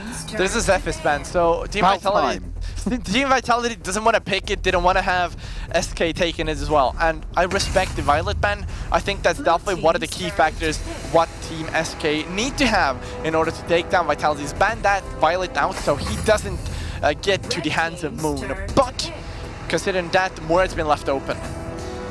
It's potential for Vex to take, and well, of course he's going to take it. So, first time in this series we'll see him on that Murad. Absolutely decimated earlier today and yesterday, so I'm expecting a similar performance, locking in that L'Oreal for Poseidon as well. But hopefully they give this Zil to Sutaro this game, like it should have been last game. Yeah, that is definitely a key factor. I'm hoping Vitality go back to their NPT roots rather than what they're trying right now. But I think Murad, we're going to see if Vitality's ban on this Murad were correct. Warranted. So it's definitely going to come into play, the Murad picks here. They are going, I think they're going to do the Batman Murad composition we saw earlier today. Yeah, but this time around they don't have Pish. They actually switch up Louis for Pish. So okay, so they're not going to do that then. Probably like, not. The Louis boot on there. I would have liked to have seen it again. I quite enjoyed watching that earlier on today. I think they've only run it when they have Pish, so I think nobody else runs Batman in the solo lane. So I think when they would have had Pish, that would have been kind of a thing they could have run, but they don't because they don't have him. Okay, so this is looking slightly more rational from Team Vitality. Yeah. Still confused about the Wonder Woman pick up there. I think once you pick in Superman, you look for something else, but fair enough, you want to lock it in, let's try that out. Joker potentially being played for Light on the side of SK, but there's some comfort picks there. I think if the players switch where they need... Wukong being locked in for Light, so... Wukong is a really strong pick here, to be quite honest, because you look at the team composition that Vitality have, you need to get on backline and shut them down. So I think Wukong's one of those characters that can run past, kind of like Batman does. He can run past the team and really get onto that backline, and with those empowered out attacks, as well as the ultimate, the monkey business, it can really stun multiple members, and it can be a huge disruption. Yeah, well, that's what I was going to say about Vitality. Comfort picks there if they're going to have it the way we think we are. So Azure, he's got his Mina, Sutaro's got Zil, Flo's got Superman, and I think we saw Redemption on Slims, or was it actually going over to Moon? I think it would be Redemption. Yeah, that's what I was because he was playing the AD carry for their team throughout the NPT as well as the previous tournaments. So I would expect him to be in Slims, but last game, it wasn't. So I mean, I have no kind of presumptions here anymore. Last game they kind of did whatever, I think. Yeah. I think it was a bold strategy, and I think that it definitely could have worked if they just tidied it up a little bit. You know, you don't bring that kind of strategy out in a best of 5 for the Go4 monthly finals. You bring that out in a community cup. I think that you can bring it out here, but when it's match point, when you're 2-0 in the lead, that's when you bring those kind of strategies out. You can't really risk the game with bringing something just crazy out of the bag. Well, we're into game 4 of our best of 5 grand final. SK Gaming lead the series 2-1 against Team Vitality. If they are to win this, I believe this is the first time that SK has beaten Team Vitality in Go4s. Yes, this would be the first time that SK took the throne from the ever so mighty Team Vitality. Absolutely, so we're looking to see how this game progresses out. And is Moon on that Slims? And Sutaro's actually on Wonder Woman while Redemption has gone onto that Zill. So still not got Sutaro's Zill, which is confusing to me, but I'm sure there's a good reason for it, as Lue's getting picked off by Flo and Azure. The role switch up feels kind of unwarranted to me because Vitality was really strong with Redemption on AD carry. I don't see why they would just go out of their way to switch it up that much, because Sutaro is a really good jungler. He's literally the pinnacle of Vitality's playstyle. You see Azure caught off now in the enemy jungle, and SK most likely will get that kill in just a second, but not without a fight. So Team Vitality are going to look for the redeem there, but the slow that came from the King meant the flow was just knocked out of the flight mode. Absolutely, and Lue nearly gets away. One more shot from Moon. Can he get the max range spear at the end of it? I don't know if he can, but he has to turn back into the fight, and Vitality was still in there for some reason. Yes, Taro falling in the spare end of that fight, so to me, the Vitality start once again does not make any sense. They're trying to fit their playstyle, or they're trying to play their own game, but it's a little too early. Usually they go for the invades at level 4. Now they're doing it at level 2, which makes no sense to me. Absolutely, and here comes Vex. He has got that auto attack. Oh no, he didn't have the ultimate available, so he didn't have that passive opened up. Seal was in fact still closed, so couldn't dish out that additional damage, but had to dash back anyway. And now this looks like Spirit Sentinel for Vitality 2 minutes in, but you still got a lot of bodies around that area, so they might have been able to contest it, but they decided not to. The safer play is usually the best one. Yeah, for sure. And since Team Vitality has already lost 2 kills in this game, they can't really opt to lose anymore. So rather give the enemy the objective. Of course, it's a little gold going into their pockets, but it's not as much as if you lose that Spirit Sentinel and you lose the fight, then it's really bad. Absolutely. Now they're converging around Abyssal Dragon, as you would expect. Taro, already taking a chunk of damage, does secure the Seagull for his team, so that's very important, especially around Abyssal Dragon when you're looking to take it, so you know who's in the area and who you need to be immediately concerned about, because everyone will converge on that point at the, well, towards the end of the fight, shall we say. I just want to say Redemption's been doing a really good job at farming this game up. He's level 6 while the opposition jungle is level 5, probably reaching level 6 soon enough here. But for now, Redemption's ahead of the curve, so he can really provide all the difference for his team should it come to that team fighting stage. Assuming he prioritizes the right targets, like he started to cease to do in the end of the last game, but there's the ultimate coming out from Murad, shreds through Azure, and the rest of SK are looking to follow this up. No one's died yet. It's still on the moment. Redemption actually finds Vex on the backside. Now Aside and Light are in trouble as Flo comes in to sweep up the kills. Aside is still in full retreat. Redemption needs to be able to get in there. Finds the kill at the tip of the range, and here comes Lue from the side, but he shouldn't be looking to commit to this fight. It's a 5v1 at this point? No, 4v1, sorry, Azure went down. Yeah, not even that, but Team Vitality, great fight, and they get the Abyssal Dragon. So now they're in the driver's seat for this game. Of course, the lead isn't as big as you can run away with the game just now, but it's still there in terms of you can take this lead and grow it even further really quickly if you execute like you've been executing right now. And I was actually thinking about Redemption Zill, and remember I was saying a couple of games back when you said Ion Murad would be an interesting thing when you would go up against that Zill. Remember when I said Vitality actually considers Zill as a counter to Murad, and it came to play in that fight as well. Yeah. We saw Murad didn't have as high impact as Zill did because Zill was able to dash around the fights and really help his team out a lot. Whereas Murad was limited by his ability. Yeah, exactly. Yep, that's a fair assumption. I think Lue is actually fighting Flo in the top lane at the moment near the tower. But actually in the bot lane, Light and Sutaro are going at it as well. So no, actually here comes the knockback into the tower. He's trying to keep it going. Lue does get the assistance of the King, and now he pops that ultimate as well, so he gets the lifesteal available to him, and Moon's just going to try and find some safety because there's a lot of members on the top side. Azure, however, he does not have that luxury, and he goes down to the multiple members of SK as another Spirit Sentinel should be picked up here. Yeah, for sure. And you can see the damage it still has right now. Onto Saijin, one of those wind shifts, or one wind blights, sorry, just back and forth does so much damage to a Saijin, so he really has to be careful. And if Vitality keep executing to the standard that they are in this early game, minus that early fight, they are going to be able to pull this game ahead, and if they are able to do so, still will have a huge impact in the game. But if it's going to go down the same path as last game, where SK are able to stall this one out, I think that Zill might fall out once again. Well, it remains to be seen as the game progresses further. It's only 100k gold between these two teams 5 minutes in, so not the gold leads we've been seeing in the previous matchups with Shutaro looking to go aggressive early on to secure that Seagull, but it's not going to happen. It still goes over to the side of SK. Let's talk about Lue a little bit. He's been by himself. He's got the most gold in his team, 2.8, picking up all that farm. He's got a kill under his belt. He's feeling pretty dandy, I imagine, in that top lane. Yeah, for sure. I mean, he can be pretty strong because he's playing that Lubu. Lubu has a lot of good skills when it comes to team fight or even just straight up man fighting. That Conqueror ultimate, providing him with lifesteal on every one of the damage he deals, is a huge in terms of 1v1, and it can definitely stand toe-to-toe with Superman's damage.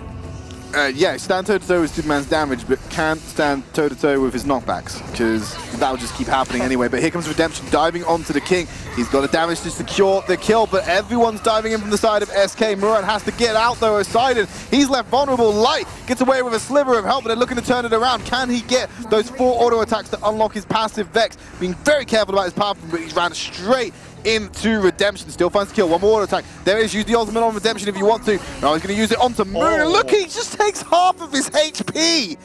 That character's damage is obscene. It is definitely really good damage. And when you come to think of it, Morat only comes into play when you're ahead. So this Morat right now needs to farm up a lot. This Redemption for now is going to keep the chase going. Moon's going to be there. And the jump back. Will the juke happen? No, it won't. Vitality's going to spot this one out. The Rift in time is not going to happen, but that buys time for Wukong to get in there and trade 2 kills in favor of them. I just realized how potent that combination is going to be, because obviously that will shred the armor of targets that are inside it. And then Wukong comes in. He has high physical damage burst at his disposal. He'll just delete the people in that fight. That's something we didn't consider coming into this matchup. Yeah, definitely. When Wukong jumps in, he gets the empowered dot attack, so it's going to hurt even more. And when you put that ultimate down as well, there's going to be 2 empowered dot attacks in quick succession. And with the armor shred, it's insane how much damage they deal. It's going to absolutely tear them a new one.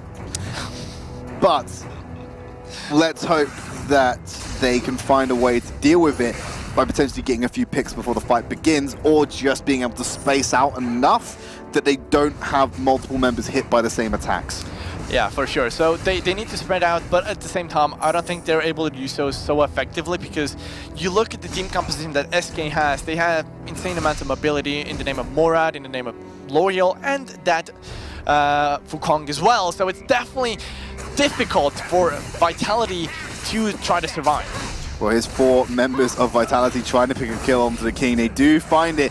That might be the stepping stone for them to go ahead and contest this Abyssal Dragon, but they are still behind in terms of gold and kills and experience, I believe, so still a dangerous move to make. The way still in the top lane. He's keeping flow there as well, which is really important for SK to keep that Superman out of the fight. Yeah, that is definitely true. But SK needs to get this fight going, and they get the Abyssal Dragon. Light's going to be able to clean this one up. SK is looking for the fight now. Poseidon dashing back and forward, but it doesn't matter. Light's fallen, and so will Poseidon. So 2 kills going into the pockets of Vitality, but they did lose the Abyssal Dragon. Now, Murat staying there. And it kind of a risky play here. I mean, they kind of knew he was there because they all converged on the bush at the same time. They were like, something's not right here. But they're going to take the tower anyway. Vitality securing their first tower of the game.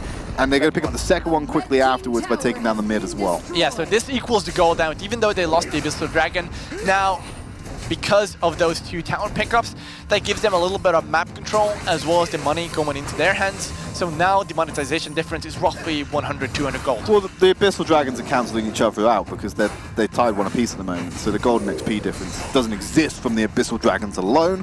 But I know what you mean about the towers are obviously making the difference. But in terms of farming, just looking at the farming gold, it's definitely in favor of SK because they're still in the lead. The kills are even. They're in the lead despite towers being taken. So a lot more resources are being correctly accumulated by the SK lineup in this matchup. Yeah, for sure. If you consider the fact that Team Vitality has taken 2 towers, and SK has taken none, then it means that their farming is superior right now in terms of how much gold they're able to accumulate, as King is going to get initiated on Dark Dominion. It's going to come through more. It's going to be in the front line. But the knock-up onto the back line. Vitality is scrambling. Redemption using the tornado. It's not enough. Light is going to be able to pick up the kill, and that's going to be an ace coming through from the side of SK.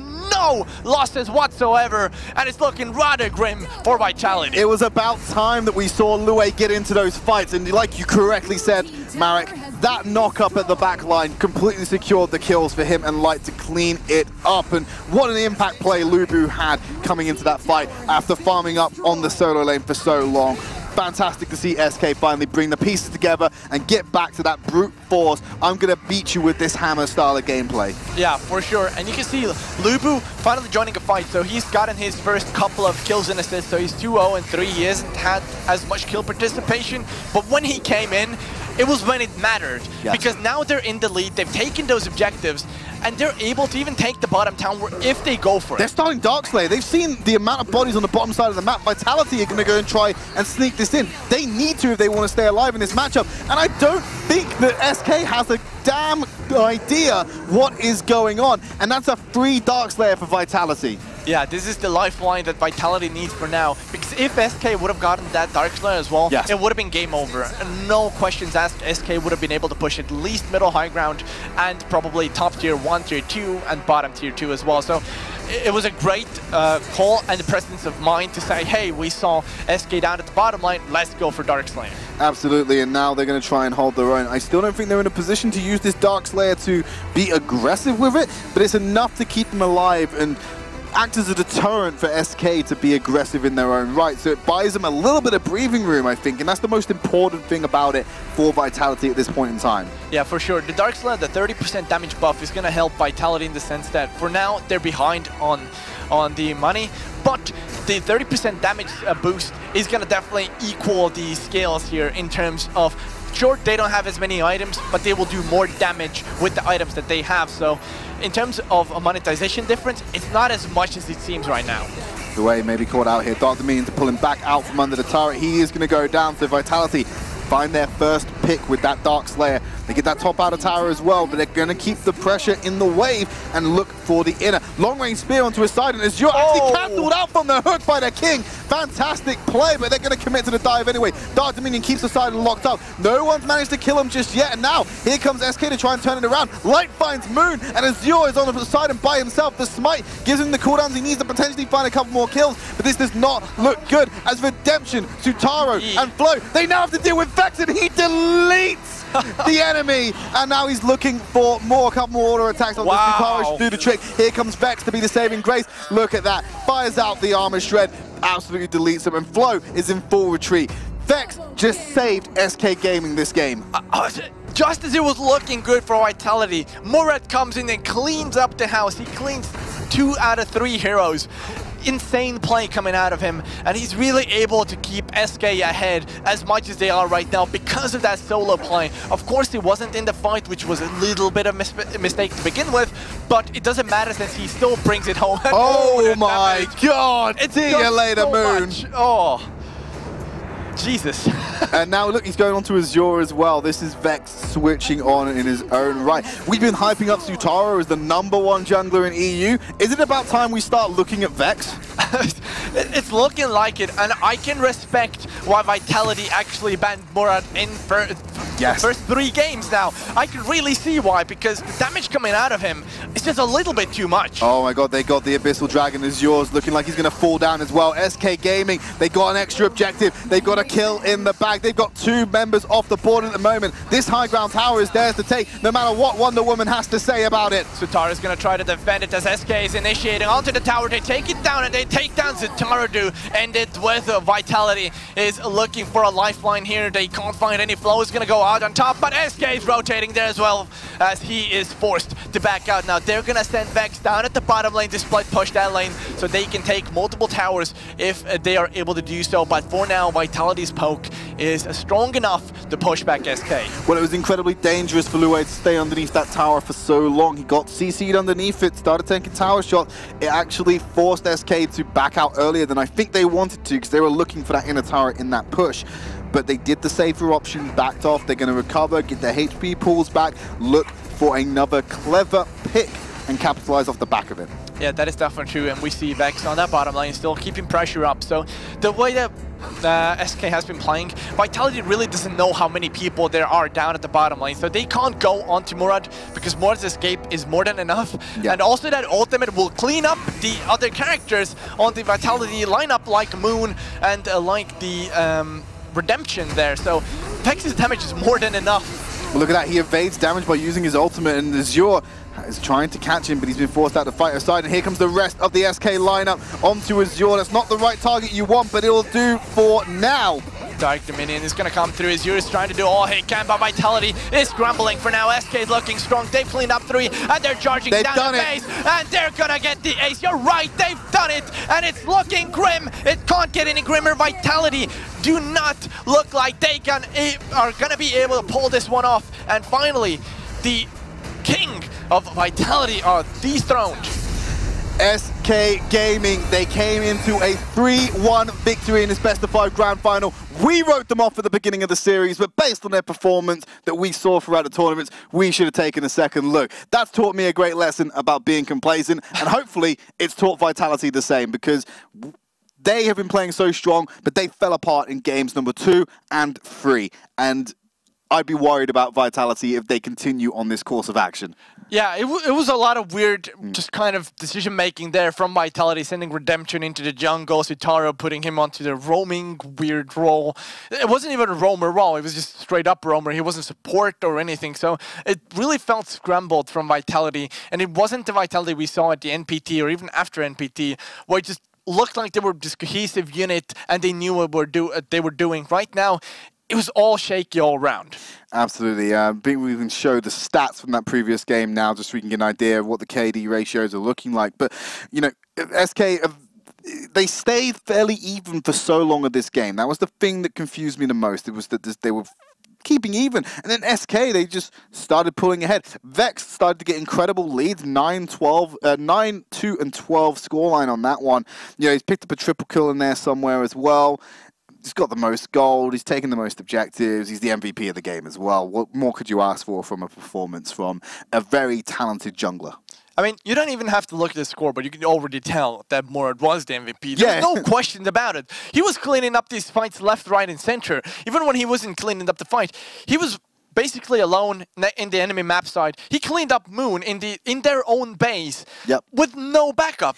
And it's insane how good of Murad he was. A little bit of a problem I find on the side of Vitality though is that, and I love the guy, Azure, if you watch this back, I do love you, man. But like, I feel Azure underperformed that game, especially in that last game. The amount of times he got caught out solo by SK, unacceptable at that point. You know, a couple of times I can forgive. Beyond that, it becomes a problem for your team and actually becomes a hindrance. But we got the replays from game number 4, so let's have a look and see how that pans out and see if we can spot any of the highlight moments. And keep your eye on Vex, because he was definitely the star of this show.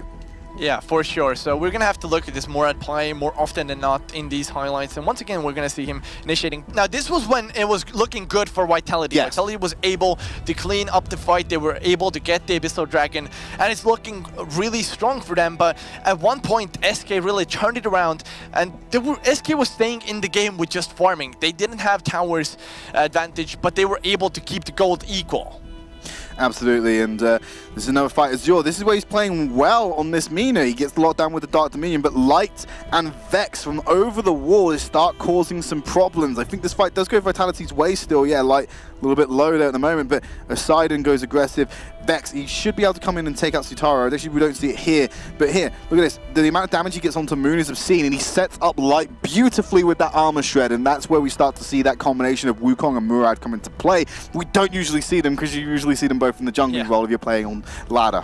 Yeah, for sure. And this is one of the kind of plays where Vitality, they got what they were looking for, but at the same time, the side of SK actually took the Abyssal Dragon. This is the Lue. Yeah. Double knock-up, Redemption, and Light just absolutely taken out of the fight there.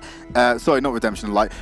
Light came in with the assist. Yeah, exactly. Yeah. Exactly. So Louis, first time he joined the fight, he made all the difference in the world because he was able to get the knock-up with that Red Stallion onto the couple of members on the back line, and just like that, those squishy characters fall really quick. Here, look at this. Light comes in with the flank, goes straight onto Moon, and just absolutely deletes him. Flow can't keep him off of him. He does lose his life, but taking out the Slims is a high-impact play for the Wukong. Yeah, for sure. This is the fight where Murad comes in and takes 2 out of 3 characters down here. So, oh, yeah, here we go. So Vex is going to save the day. He's already deleted one. This is where he just takes out Sutaro quite easily at this point. Yeah, but he comes back, he cleans up the fight, and just kind of stops the advancement. And this is what we just Murad highlights here. Yeah, it is towards the end. Yeah, it definitely was. Moon couldn't sustain himself throughout that. Murad damaged the ultimate damage just a little bit too much. There. This is one of the things I'm talking about. Is Dior. He's going aggressive to try and start this fight, but it's not the fight that Vitality wants to take. It's almost taken out of necessity to keep him alive at this point. So they turn around, they take the fight, they lose the game because of it. Yeah, for sure. So it was feeling a little bit scrambled from the side of Vitality, so they definitely have to be careful. So it was looking really weird from my perspective because I've seen Vitality at their best. And I would definitely have to say that wasn't their best performance. No, I would agree by a long shot. I would agree with you on that one. I do think the Vitality underperformed, but I think the SK, that's not to the discredit of SK. Yeah, sure. SK played fantastically that series. For sure. So congratulations to them as well for winning this Go4 monthly final. They got 1,500 euros under their belt, 750 euros available for that second place. So Vitality still not going home empty-handed on this one. SK, if they can keep up this form, I want to see next month Vitality SK go to 5 games and leave it a little bit closer in the games where SK may win or Vitality may win. I want a close best of 5 final because I think if Vitality shows up to form, it will definitely be a close series. Yeah, for sure. And some of that comes down to SK being a good team for such a long time. We saw their cohesion there in this side. When they were fighting, they were decisively fighting. I think the couple of games that they had Pish on, it wasn't looking as cohesive. Maybe Pish hasn't been in their roster for long enough time, or some of the just kind of different decision-making there.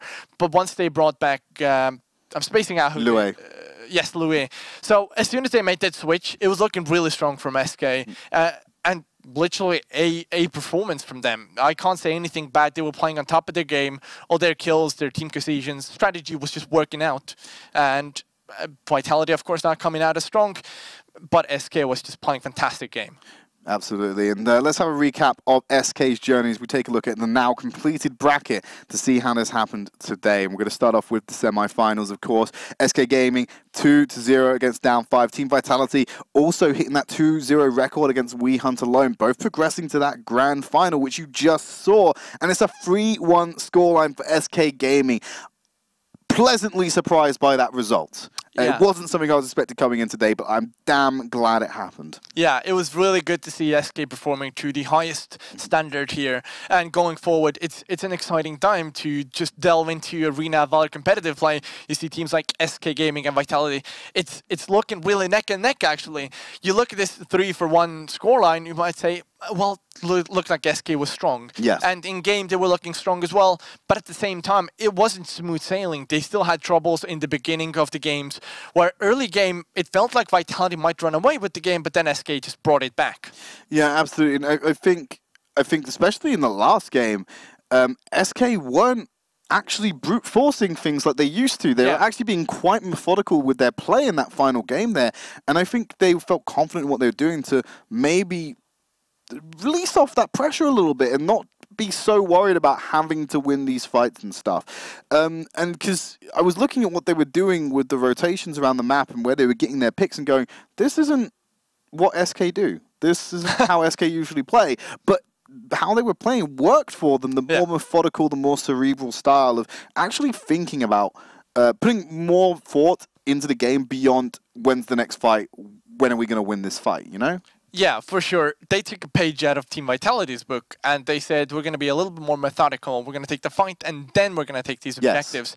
So instead of just brute forcing the objective out of just getting damage from whoever's doing damage to them. They took the fight, forced the enemy back, and then took the objective, and it was working really well. You saw SK taking map control really quick when they started to take map control, kind of like Team Vitality does when they do this kind of playstyle, is that they take map control incredibly quickly at one point, to the point where it's kind of unbelievable how quick they're able to get gold and just force the enemies back. Absolutely, and I think people need to raise some question marks about Vitality, what they're doing with Strem and Redemption. I believe Strem is a substitute when Redemption can't make it to a particular matchup.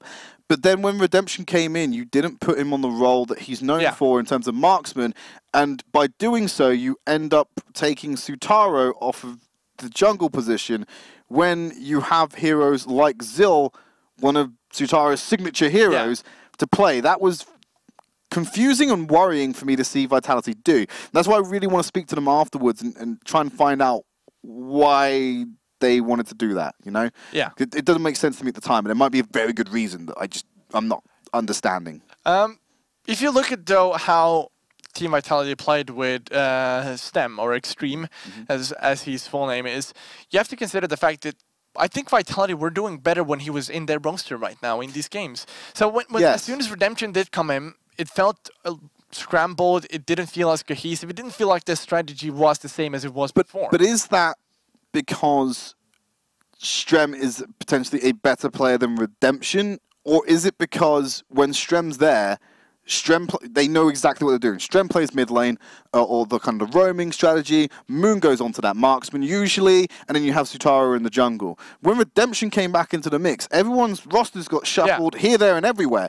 Is it because Strem might be a better option for Vitality, or is it just because they know what they're doing with Strem, and it feels like when Redemption comes into the mix, they complicate things? Since I don't know what that's rhetorical. You don't have. It's rhetorical for them. You don't have to answer that because I don't expect you to know the answer for that one. It's too hard to work out. Anyway, I think that's about all the time we have for today. So congratulations to SK Gaming. They are your December Go4 monthly champions. We're going to see you again next time when we'll come to jump into the weekly cups. But for now, here's a quick look at Morin, one of the heroes that was featured today. I was born ready. I'll fix you right up. Yeah. Blow it up. Blow it all up.